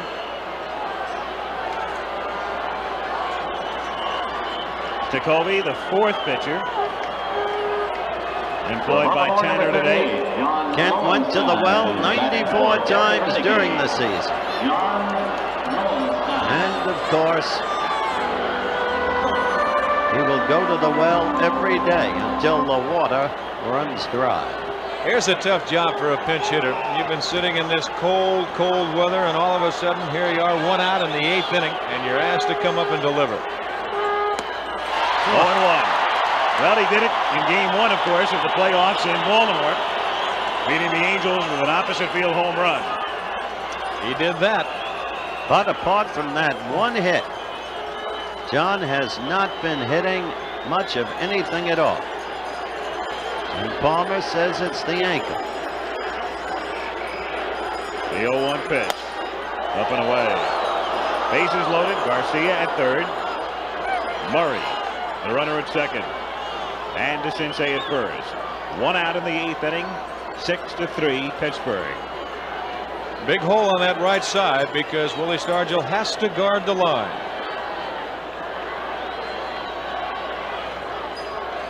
DeColby has faced 9 men in the series thus far and retired 9. Kind of an unusual outfielder line. Well, really not unusual. Except that Moreno is shading slightly to left center. Parker is playing Lowenstein like a pull hitter in right. You've got a big hole in the gap in right center.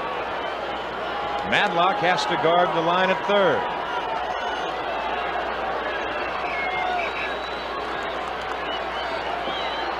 Well, you've got that Pittsburgh defense fairly fanned out. The 2-1 pitch is fouled away. 2-2 on Lowenstein.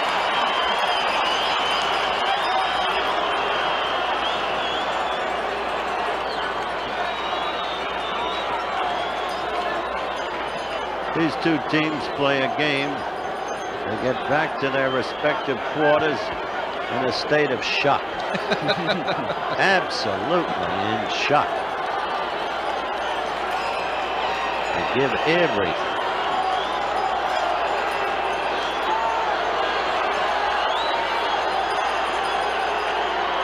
The 2-2 pitch is ripped by Stargell and into the corner. Garcia comes in to score. Parker has trouble with it. Murray comes in to score. They stop DeCinces at third. It's a double, and it's 6-5. How can you ask for more? It's another one-run ball game at this moment. And indeed, he hit this ball a ton. Watch this. He crushed it. That ball got by Stargell in a hurry and down into that corner in a hurry, and now this isn't the problem. The problem right now, that ball just about got by Parker. Right there, a great barehanded save, or we've got a tie game. Murray, you can see him, he wanted DeCinces to come in, but Cal Ripken stops him at third. With 1 out in the inning, runners at second and third. And they go to the bench again. This time, instead of Dower, we're going to see Billy Smith. Billy Smith, the switch hitter, coming up to face Tekulve. Started games 1 and 2, 1 for 6 in those games. Baltimore, number 2, Billy Smith. And so the double Dower. By Lowenstein, the first man to reach base off Tekulve in the World Series. It is 6-5. And they will walk Smith. They'll put him on with Skaggs due up next. And we'll see. But there's a fellow named Crowley still there to be used. That's right. Crowley was out in the on-deck circle, and I think right now Earl Weaver, he's got Smith in there. Of course, he'll stay in the game and play second base, hitting in Dower's spot. And you still have a man named Crowley, as you say, although it is Skaggs, it's coming out. Well, this is where you got to give a man credit. Skaggs is coming out. Dempsey trotting in from the bullpen, and all of a sudden he saw Skaggs in the on-deck circle. He stopped. Now he comes on. There he comes. It didn't make any sense. And here's Crowley. This is what we talked about at the start of the ball game, gentlemen. Weaver saving these left-handed pinch hitters for the right moment, and it's proved out for him. You second-guess this guy once, you second-guess him twice, but somehow it proves out. I go back to that inning when he let Sammy Stewart bat for himself, and you were openly critical, Don, and I felt the same way. Well, I was talking about the bunt situation. Well, that too you were, yes. That's what I was talking about. That was back in the third when he let Stewart hit. Sammy stayed in the game, kept his bench intact, and now he uses his third consecutive pinch hitter. Lowenstein with a double. They walk Smith, and now Crowley with the bases loaded takes outside ball 1. Whether he ties the game or not, Earl Weaver's entire game plan now in focus, and at this point in time becomes the storyline of the game.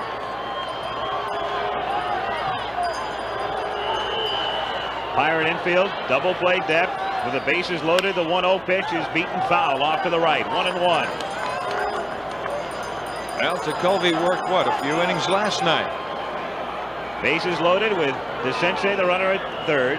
John Lowenstein at second, and Billy Smith at first. 1 out in the 8th inning. The Pirates led 4-0, then 4-3, then 5-3, and 6-3 coming into the 8th. And now it's 6-5. Crowley, second time around with the Orioles. Got the outside corner, and Crowley doesn't like that call at all. Frankly, I don't blame him. Let's look at this one again, Dundee. Close pitch.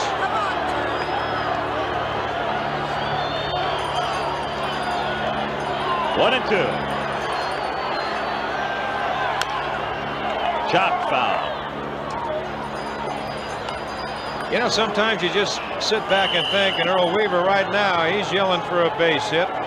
You know that. Tekulve has worked in the last 2 games. He worked an inning in the second game, 2 innings last night.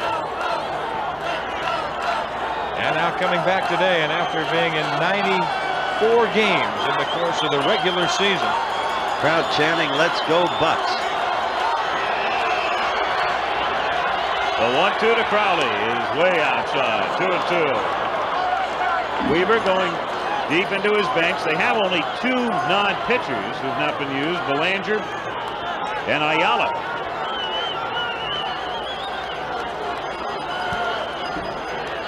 And Dempsey. Don't forget Rick Dempsey, because in my opinion, that's the man he might go to.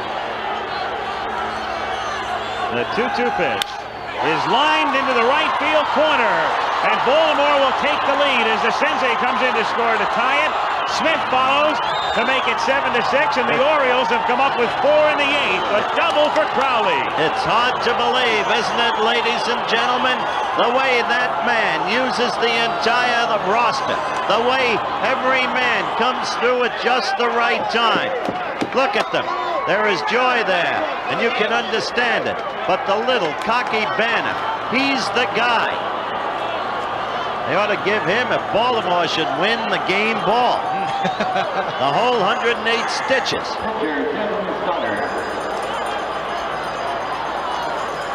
So the Orioles have overtaken the Pirates. It is 7-6. Still only one out and runners at second and third.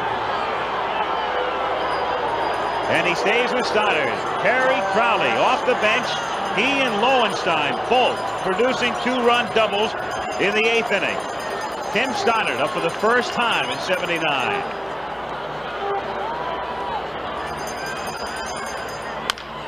Bouncer by Madlock through the drawn-in infield.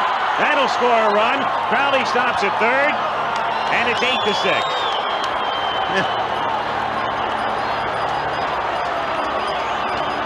I don't believe it. Incredible. I don't believe it. Well, there's that ball again, just a high hopper, and there's a artificial surface base hit, a one-hopper by Madlock. They can only pick up one run as Robinson got on the ball in a hurry. And Stoddard, as you said, hasn't swung a bat all year long. Well, he has in batting practice. Baltimore's pitchers have been... That's Stoddard's first hit in organized baseball. He never had a hit in the minors or the majors. He got a big hit at this time. It's a crazy World Series, ladies and gentlemen, absolutely crazy. But let's go back to the very beginning. Only, if the Bucs should lose this game, only 3 teams have ever rallied to win a series from a 3-1 deficit in games. The Tigers in '68. The Yankees in '58 against the then Milwaukee Braves. The Tigers did it to the Cardinals. And in 1925, when it was Forbes Field, the Bucs did it against the then Washington Senators. And if you want to look back, go to that second inning. There's your runner on third base. That's Dempsey, who goes into pinch run here. Dempsey was going to come into the game anyway to do the catching since they had hit for Skaggs. And there's Crowley. See how the Bucs' 2 malfeasances in the second inning done now loom so important. They got 4 runs, a 4-0 lead. Didn't seem like anything. But boy. Now Bunbury. Failure to capitalize on opportunities, always caution. Now there'll be some second guessing about the use of Tekulve again, because he'd been used in the last 2 games. 1-1, especially last night. We remarked about it when he came into a game in which they were down by 4. Yeah, but they never second-guessed Chuck Tanner when he used Kenton 94 times in the regular season. And indeed, the arm has been rubber. Bunbury, the 9th man to hit in the inning. The Orioles have scored 5 to lead at 8-6. Bunbury hits a chopper. This is going to be a tough play for Foley, who goes to Gardner. 1, that's all they get, and the Orioles get another run. As Dempsey comes in to score from third on the force, and it is 9-6. You turn around, they got 6 runs, and you think through the whole inning, and you wonder how they did it. They've been that kind of a ball club. They have just been fantastic. Look at Stoddard. You think they're not happy with him? He'll never forget that base hit. He's going to become one of Weaver's right-handed pinch hitters. Here's the man who got it all started.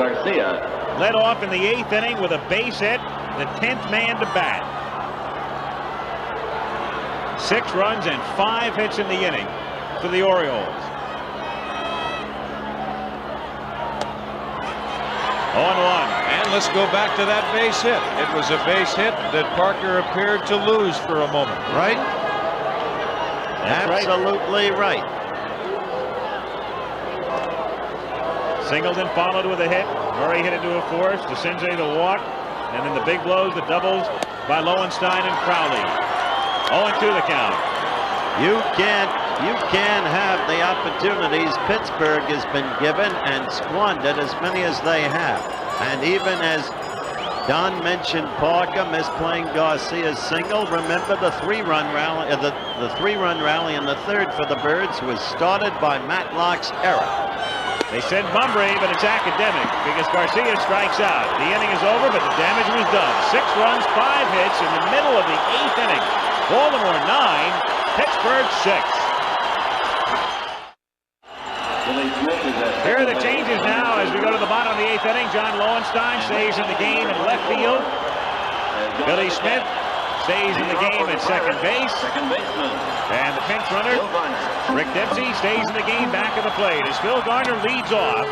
0-1 the count. I still don't believe this game. I don't believe Weaver. He started back. The guy never got a hit in organized baseball. Anybody else would have put up a pinch hitter. The guy gets a hit. Little squibber. Stoddard has it. Gets Garner. And the way he utilizes pinch hitters, that was the key. It's amazing how quickly you go from dummy to genius, don't you? I gave you the whole story. If they threw Earl in the River Charles, he'd come up on the other bank with a fruit stand. Left fielder Bill Robinson. Well, you saw that report from the Cotton Bowl. Texas able to cash in with a field goal. And the Longhorns with the early lead over the Sooners, 3-0 in Dallas.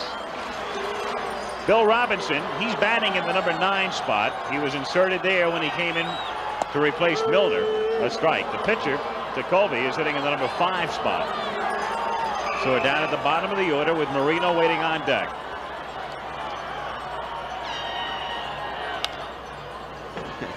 Oh, 0-2 the count.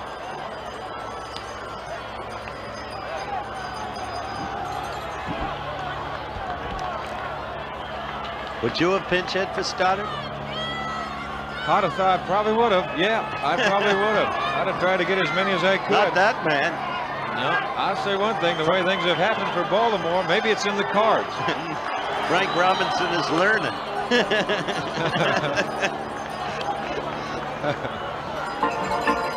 1-2. I still think Frank Robinson's a good manager. He had a shot at Cleveland. He got axed. Sooner or later, they all do. But I was with him in Santurce, Puerto Rico this winter. In the Winter League. And boy, he can manipulate a ball club. Robinson is gone. I'll guarantee you one thing. That big guy out there on the mound right now, he is bringing it. This one right here clocked at miles an hour, John. He just threw it by him. Well, it's going to be interesting if this score stays the way it is right now. You know, the Bucks, their backs are to the wall. Let's see what they can do tomorrow to come back. 2 out, base is empty. Marino takes inside. They ever give the MVP, the Babe Ruth Award, to a manager? Did you ever see a manager get a hand like Weaver got in Baltimore when he was introduced? Well, you'd have to do it.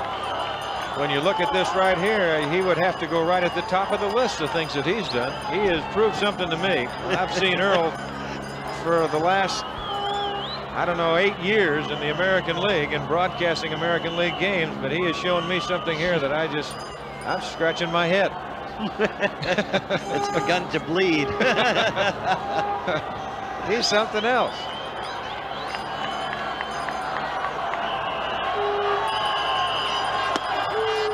In there for a strike. Omar Marino, 1 for 4. 2 balls and 1 strike to count. 2-2.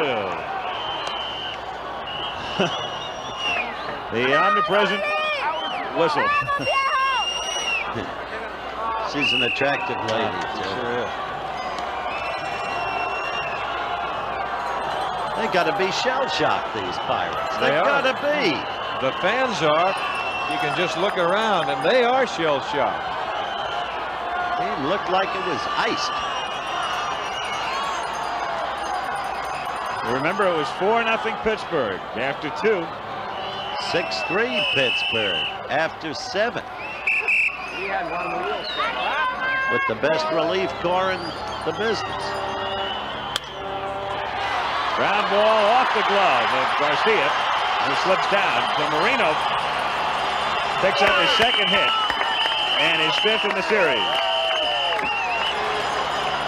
Well, Marino got it out on the end of the bat. He just hits it where nobody can make a play on it. That's all. Garcia gives it A for effort, but he's not going to be able to make a play even if he comes up with the ball.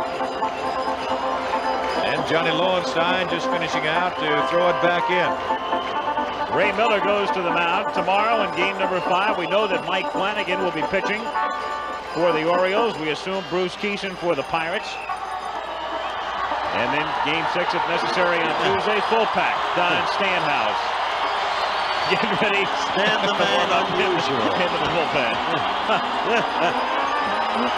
Well, if Weaver can take it with Stan, so can we. Tim Foley's had a perfect day. 3 singles and a walk. He scored twice. He's now 5 for 16 on the series. 0-1 the count.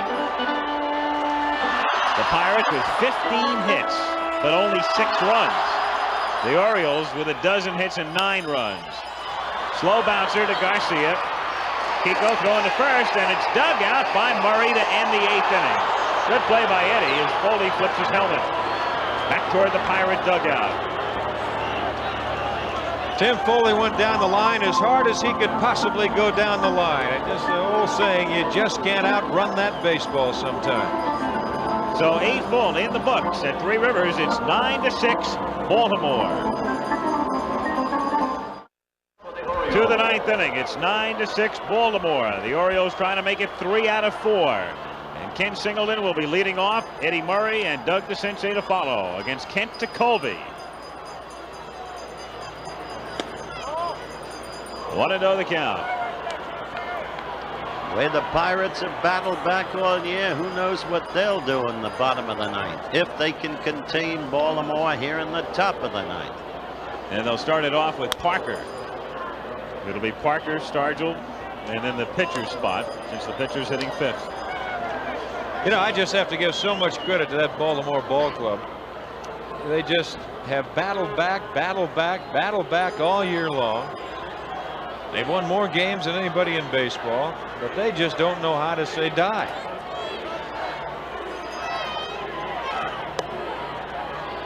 Two and one. For those of you expecting football, it's still going to come. Oklahoma just scored a touchdown on a pass play. They lead the Texas Longhorns 7-3. But this is baseball, a topsy-turvy World Series game. Garner throwing out Singleton. I don't care what the denials will be from the Bucks. If they lose this game, they have to be psychologically shell-shocked. They dominated the game until the 8th inning. They squandered countless opportunities, and they are still showing the same frailty, making the key defensive misplay. Matlock's error and Parker misplaying Garcia's single. Well, we said before, you're going to go back and look at that 2nd inning when they scored 4 runs. Actually. And their errors of commission on the base paths. They gave themselves 2 outs. Baltimore got only 1. 2-0 the count. Joe Torre, yes, manager. Joe, I wonder how you feel when you look at Singleton and when you look at the other Mets. He is a lovely man. Garner up with this one, and that's that for Murray. 2 down. So Eddie today 0 for 5. You're complimenting the Baltimore club. Look in this World Series, you'll see they gave away a game, the 2nd game of the series, and they came back immediately and won in the opposition ballpark on the strange turf. That's right. If they would have picked up that 2nd game, this would have been number 4. It might be all over today. Well, this game's not over yet. No, it's not. Pittsburgh's come back too many times. I mentioned last night 41 times this year they've come from behind to win. 25 at their last at bats. 2 down, the base is empty. DeCinces today 0 for 1, and he's walked 3 times. 1-0. It is blustery right now. What it is winter. What it is cold. It's been winter all week.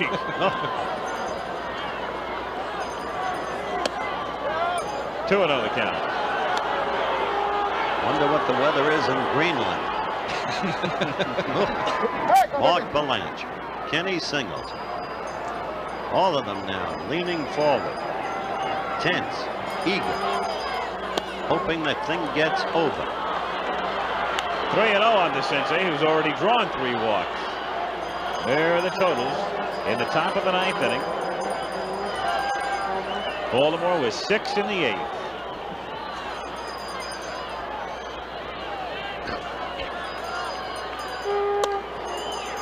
And DeCinces on again. So Doug has drawn 4 walks today in a game that right now is at the 3-hour and 36-minute mark.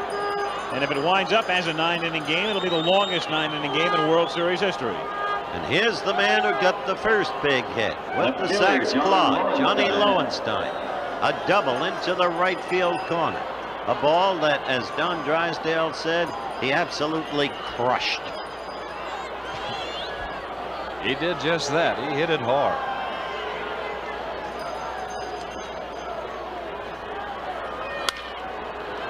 Garner for this one. And Phil takes care of everybody in the inning.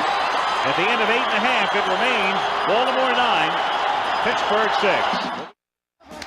Benny Ayala is now the only non-pitcher Earl Weaver has not used as he inserts Mark Belanger in at shortstop as we go to the bottom of the 9th inning. And this ABC Sports exclusive is being brought to you by Chevrolet. Like baseball, hot dogs, and apple pie, Chevy is an American favorite. See the exciting lineup of 1980 Chevrolets at your Chevy dealers. By Lowenbrow, when you want the taste of a truly great American beer, there's really only one. Tonight, let it be Lowenbrow. And by Actra, for closeness with comfort, it's Gillette's best shave. Bottom of the 9th inning, Parker, Stargell, and a pinch hitter, Ken Stoddard. There's no quitting this crowd. It's kind of a good thing. We saw it between innings and during the break. They stood as one, and to Sister Sledge's rendition of We Are Family, they danced and sang together. And they cheered Dave Parker when he got up. I said it yesterday, I say it again. It's something to see the spirit in Baltimore and Pittsburgh, and what a successful sports franchise can do for a city.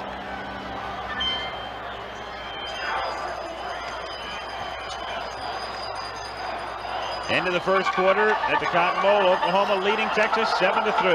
We'll be going there right after this one. As you look into the Pirate dugout, when Parker went back there, Mike Easler had a bat in his hand. So he figures to be the pinch hitter. He'll be coming up 3rd in the inning. Parker, 2 hits today, a single and a double. 7 hits in the 4 games.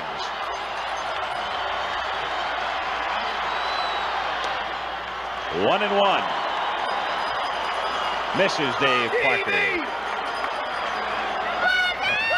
Amongst a crowd of more than 50,000. And they are shell-shocked, but as Howard just said, lively as we go to the bottom of the 9th inning. Parker on a check swing. It's in there anyway for a strike, and the count is 1-2. What a pitch that was. Kent Jacoby. Now this pitch right.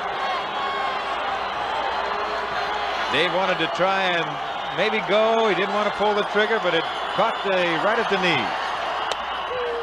Got him looking on the inside corner. Dave Parker strikes out. David knew it. David knew it. Great professional that he is. He was caught with that tight pitch.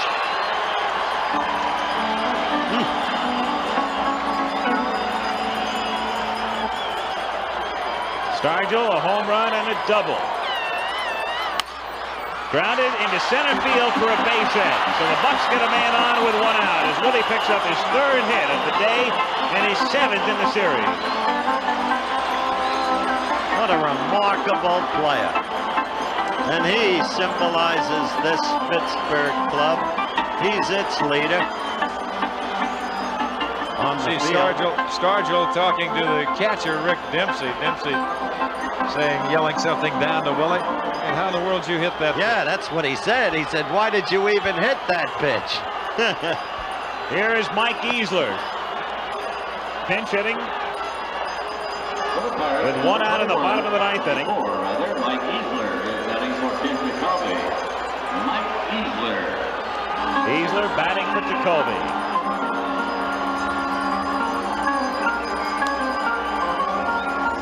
Madlock on deck. Stargell at first base. Well, the key base hit of the ball game right now belongs to that big man standing in the middle of the diamond. Stoddard. That's why the whole thing is... Easler hits it in the air to left field, but Lowenstein has a play and makes the catch. That's why Weaver is the storyline of this game. Everything he did was against the book, unorthodox. And he made it all work. Or at least his team did. Third baseman, Bill Madlock. Bill Madlock with 2 out in the 9th inning. Now the fans begin to drift out. There he is. He is a genius. He is. There's always a kind of twinkle in his eye, even when he's losing, you know? He enjoys what he does. He enjoys the fullness of his life. So does Willie Stargell. You've done the work Willie Stargell has done, seen the sufferings of people. Madlock taking all the way. It's a strike, 1-1. Try to alleviate those sufferings. You can cope with defeat. And he hasn't lost yet. He hasn't given up yet. I mean, on the whole World Series. Maybe not even on this game, but certainly not on the whole World Series. Well, the one thing, the Bucks will know what they have to do tomorrow. There's only one thing they can look for. They've got to win. Chopped foul, so the Orioles a strike away from going up 3 games to 1. 1-2 on Madlock. Tomorrow we know it's Flanagan. Probably Keeson for the Bucks. There's Keeson right there. They're just on the right of your screen. Jacoby. And then Keeson. That could probably be tomorrow's pitcher. Robinson in between. 1-2. Outside. The Pirates squandering numerous opportunities. 16 hits. They've out-hit the Orioles 16-12.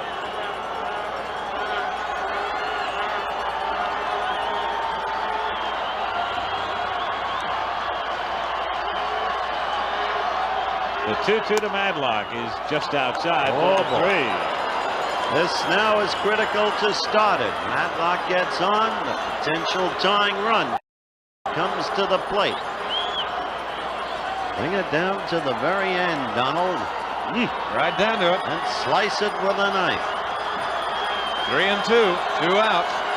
Ed Ott is on deck. Madlock pops it foul. Back of first. Murray will give chase but run out of room. 3-2. Here's the man that Stoddard wants right here. He does not want to have to go to Ott representing the tying run. Not only that, Eddie can hit it out on it. Oh, yeah. He's a southpaw hitter, and he can hit it out on it. Well, decent power. Stanhouse and Martinez are throwing in the Baltimore bullpen. That's Ott. That's Martinez, a left-hander. Stanhouse, a right-hander. Madlock hits it to center field, and Bunbury will have to play it on a hop. So the Pirates keep it alive, and the tying run will come to the plate. Quit. I never heard of the word. Neither of these two teams. 17 hits for the Bucks. Started 1 strike away from victory. But Madlock, a truly exceptional hitter. And now Eddie Ott. The tying run at the plate. The potential tying run. There's the graphic. It gives you the story. Weaver going to stay with Stoddard, knowing that if he brings in Martinez, Tanner would figure to go to the bench, maybe for Rennie Sennett. So Ott, the tying run at the plate. 0-1. He had a swing. I mean, you talk about unbuttoning those top few buttons and take a good swing. He did just that. The other man that Tanner could have gone to, had the left-hander come in, would have been Lee Lacy. But Weaver that man you don't want to bring in. Weaver you don't want to see come in. Hit 5 pinch hit home runs for the Dodgers in Lasorda. So Weaver figuring he's better off having Stoddard pitch to Ott. And Stoddard is airing it out right now, I'll tell you that. Stargell at third and Madlock at first. The 1-1 pitch is fouled back. 1-2. Proud. We'll be going right to the Cotton Bowl at the conclusion of this one. Oklahoma leading Texas 7-3 early second quarter. 1-2.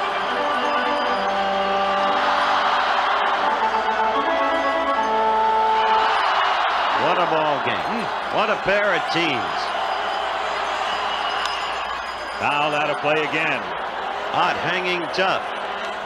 Started not wanting to get the ball up and out. Where Ott can get a hold of it. Send it out of sight.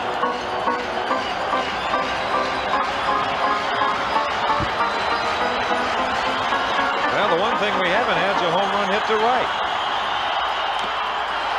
That Foul tipped and held by Dempsey. So Baltimore goes up 3-1. The Orioles, for the second day in a row, come from behind. And that symbolizes the Pirate frustration. They cannot believe it. Earl Weaver. What a job of manipulating and maneuvering. And the Orioles win it by a score of 9-6.